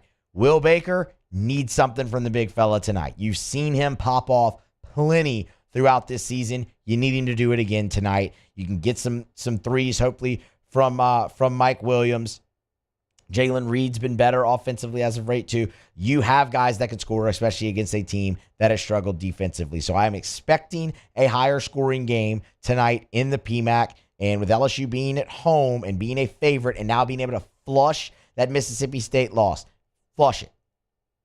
That was going to be a tough spot anyway. I didn't hate LSU's energy at all early in that game. I mean, you had seven ties, 7 lead changes in the first half for an emotional letdown spot after the back-to-back top 20 wins that it was and the court storming and all of that. You still came out, played pretty well early on in that game, just kind of like you had throughout the regular season. You let the opposing team go on a run at the end of the half and dug a hole, and this time you couldn't dig one out. Tyrell Ward goes down, all of that. You've had time now after that, flush it, put it away. You're back at home. You're a home favorite. You have a struggling Georgia team coming in. This is a very gettable game. You have guys that can score. I think LSU does pull out a close one, higher on the higher scoring end. One of these teams is getting to 80 points tonight in the PMAC. I feel very confident in saying that. Tigers are a 5.5-point favorite. I think they get the win tonight in the PMAC, a much needed one. They'll run their record to 15-13 and start a stretch where they have 4 winnable games. This starts a stretch of 4 winnable games and you probably need all 4 of them, but you definitely need to get 3 out of the 4 in order to keep that position and hopefully make a run into the NIT. Again, we'll recap all of it tomorrow when Matt is back with you here on AFR. All right, we're going to grab a break. We're going to come back on the other side, wrap up the show with Otter Locks. 1-1 night for the Otter last night. We hit on the 4-team money line parlay, although Willie Wade and McNeese State made us sweat that one out a little bit, but ultimately got it done. We didn't miss on TCU, but a 500 night, you break even. Can't ask for much more than that. It's not a loser. And Otter's been hot. So we'll have him with us here next to wrap up a Tuesday edition of AFR. So come back with us. AFR. AFR is brought to you by Pluckers, Nicholson, and Bluebonnet. Dine in or carry out 28 flavors of award-winning jumbo chicken wings, ice-cold draft beer, full-service bar, sports on TV. My goodness, there's something going on at Pluckers every night of the week. What more could you possibly want? How about sandwiches? Well, they've got those. What about salads? Pluckers actually has really underrated salads. Giant, gorgeous, fresh salads. You can actually eat healthy at Pluckers. Or you could just binge. Award-winning jumbo chicken wings tossed in your favorite sauce. You want to create your own menu item? Do it. They encourage the creativity. Great sides as well, like the cheese fries, the El Guapo dip, maybe the homemade blue cheese potato chips, holy macaroni, fried pickles. They got it all at Pluckers. Nicholson, just south of campus. Bluebonnet, right in front of the Mall of Louisiana. The best place to watch the game, which game? Any game, is at Pluckers, because you can eat wings, drink beer, and watch sports on TV. Remember, at Pluckers, if you don't like our wings, we'll give you the bird.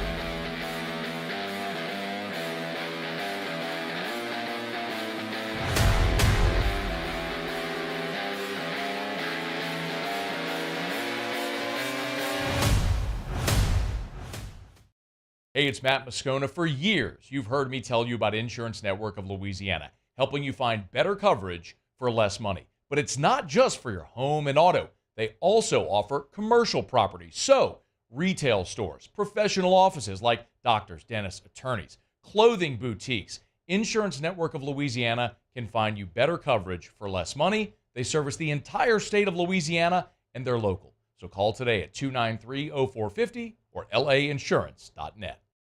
Yo, Jake here from my friends over at Community Steel Company located in Gonzales, Louisiana.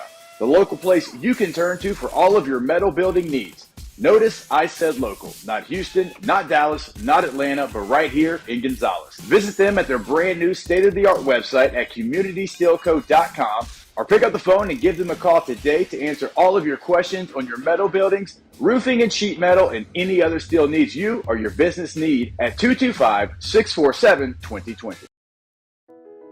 I've been doing business with Luba for 25 years. They're dependable, trustworthy. It's just the attention to detail with our clients.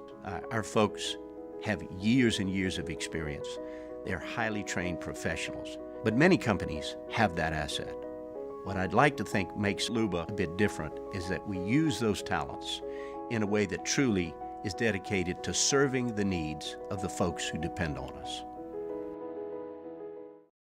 Dylan Cruz here to tell you about Six Rings Baseball and Softball Camp. If you live on the North Shore and play ball, go to Six Rings Camps with former LSU assistant coach Dan Canaveri. His knowledge is second to none, and your child will improve and have fun doing it. Camps were held at Coquille Park and Six Rings Academy in Covington with 4 sessions over the summer. Full day and morning only sessions are available from ages 7 to 13. Go to sixringsbaseball.com or call 985-206-9096. Learn the game to love the game.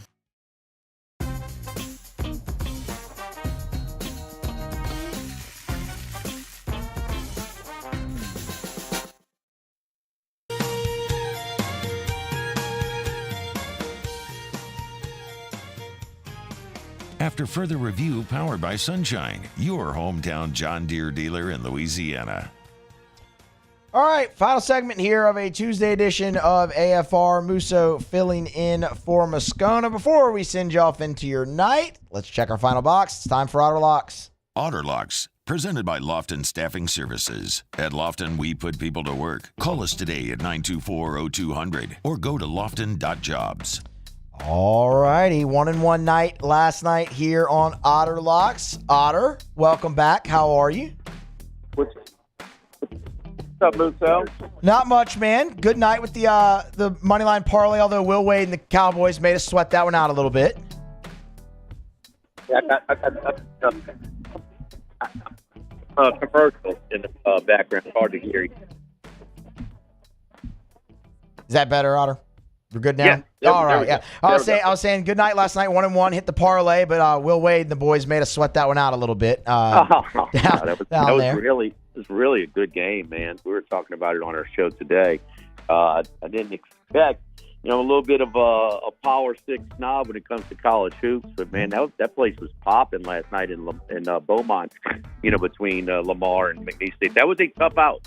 They're the third best team in the Southland. They're on the road. They're ready for them, and man, they were fortunate to get out of there with a victory, and we were fortunate to get out of there with that money line parlay. How about that? We had a 25-point lead in the Little Apple in Manhattan and had to go to overtime. Yeah. We had a 13-point lead with 3.5 minutes to go in Chapel Hill and barely got out of that one.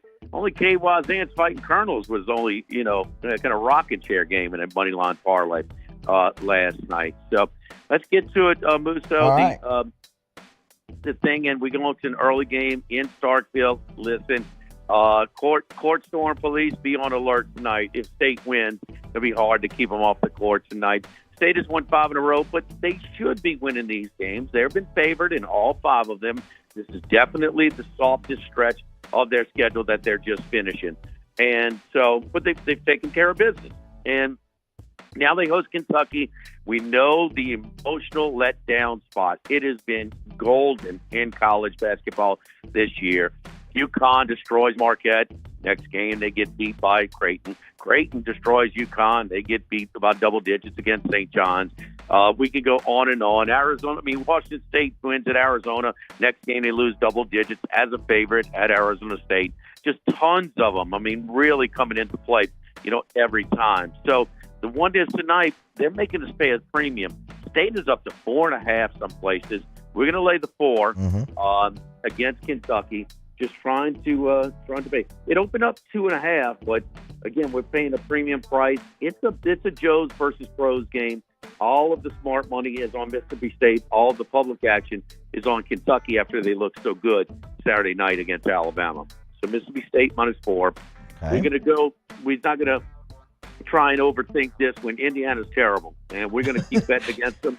Wisconsin, modest price in the road here, -4 on the road in Bloomington. They'll be looking for another coach in all likelihood after the game. Be interesting, man. Ohio State's open. Louisville will be open. Michigan will be open. Indiana may be open as well in that area of the country. Could take Wisconsin -4 on the road there. All right. And then we go to Lawrence, Kansas. We just dipped into this when we talked about BYU with this added travel. Latching on from Provo, Utah, in the mountains to the Big 12, and it's kind of showing later in the season. They were never in the game against Kansas State on Saturday, and we got them again. Kansas even a little stronger than them, laying the 7.5 at home against BYU. And then the final one, what is the most popular court storm? The court storm fade. Yep. It was Wake Forest. We're going to go with Notre Dame tonight, plus the 6.5. Buy it to 7, though, at home against Wake Forest in that emotional letdown spot that's been so profitable. So let's see. We got Notre Dame, BYU, and Kansas. Kansas. I'm sorry. Yes, Kansas. Betting against taking Wisconsin against Indiana, and then Mississippi State against Kentucky. 1 minute remaining. Yeah, Wisconsin, Mississippi State, Kansas, and Notre Dame. All right, Otter, we appreciate it, man. Where are you tomorrow? Oh, man, we're at Roca Pizzeria on Government Street in the heart of Mid-City.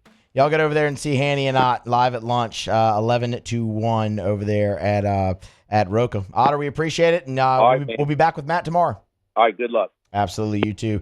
That is Jimmy Ott, and with your Otter Locks 4-pack tonight from the Otter. Full disclosure, I already bet that Notre Dame game earlier, knowing the old Court Storm angle there, and I'm probably going to go ahead and double up, actually, on that. Just remember, buy it up to 7 if you're looking at the 6.5. That's going to wrap us up here on a Tuesday edition of AFR.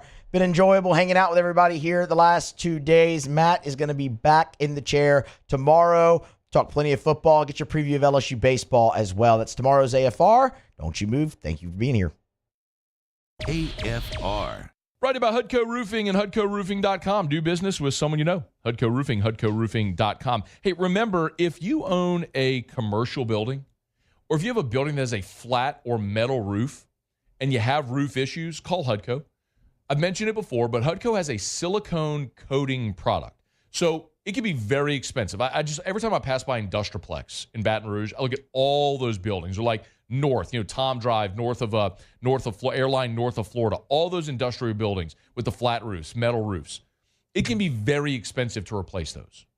That's why Hudco has this silicone coating product. It's roughly half the cost of a roof replacement, and it comes with a 20-year warranty. Like, what are you going to be doing in 20 years? Are you going to still own that building in 20 years? It's a great option. It's Hudco Roofing. Tell you every day, do business with someone you know. From commercial to residential, repairs and replacements, it's Hudco Roofing. Do business with someone you know. Hudco Roofing and HudcoRoofing.com. There's never been a better time to catch a John Deere deal from the crew of Sunshine. Ask us about our low monthly payment options on our tractor packages and let the good times roll. With equipment strong enough to power one of the world's largest celebrations, we've got your needs covered too. Learn more about what it means to be powered by Sunshine at sunequip.com. Some restrictions apply. See dealer for details. Offer ends April 30th, 2024. I've been doing business with Luba for 25 years. They're dependable, trustworthy. It's just the attention to detail with our clients. Our folks have years and years of experience. They're highly trained professionals, but many companies have that asset. What I'd like to think makes Luba a bit different is that we use those talents in a way that truly is dedicated to serving the needs of the folks who depend on us. Bayou Ford has new 23 Ford F-150 STX trucks for only $39,995. $39,995 plus 1.9% financing for 72 months. And all new Bayou Ford vehicles come with a 1 million mile warranty. The crew at Bayou Ford is going to do right by you. It was a humid day, barefoot children play, looking for that summer shade. Time just slips away. Oh, Louisiana, some kind of hold on me. Like cypress stumps, your roots are planted deep inside of me. Breck teamed up to reimagine your parks, and you imagined big. With your help, we went to work, creating 12 beautiful community parks across the parish. A family-sized water park, miles and miles of trails, and parks just for your dogs. There are more places to splash, to explore, to run wild, and even soar. You imagined, we delivered gold. Breck, your #1 park system in the nation. Hey, it's Matt Moscona. For years, you've heard me tell you about Insurance Network of Louisiana, helping you find better coverage for less money. But it's not just for your home and auto. They also offer commercial property. So, retail stores, professional offices like doctors, dentists, attorneys, clothing boutiques. Insurance Network of Louisiana can find you better coverage for less money. They service the entire state of Louisiana, and they're local. So call today at 293-0450 or lainsurance.net.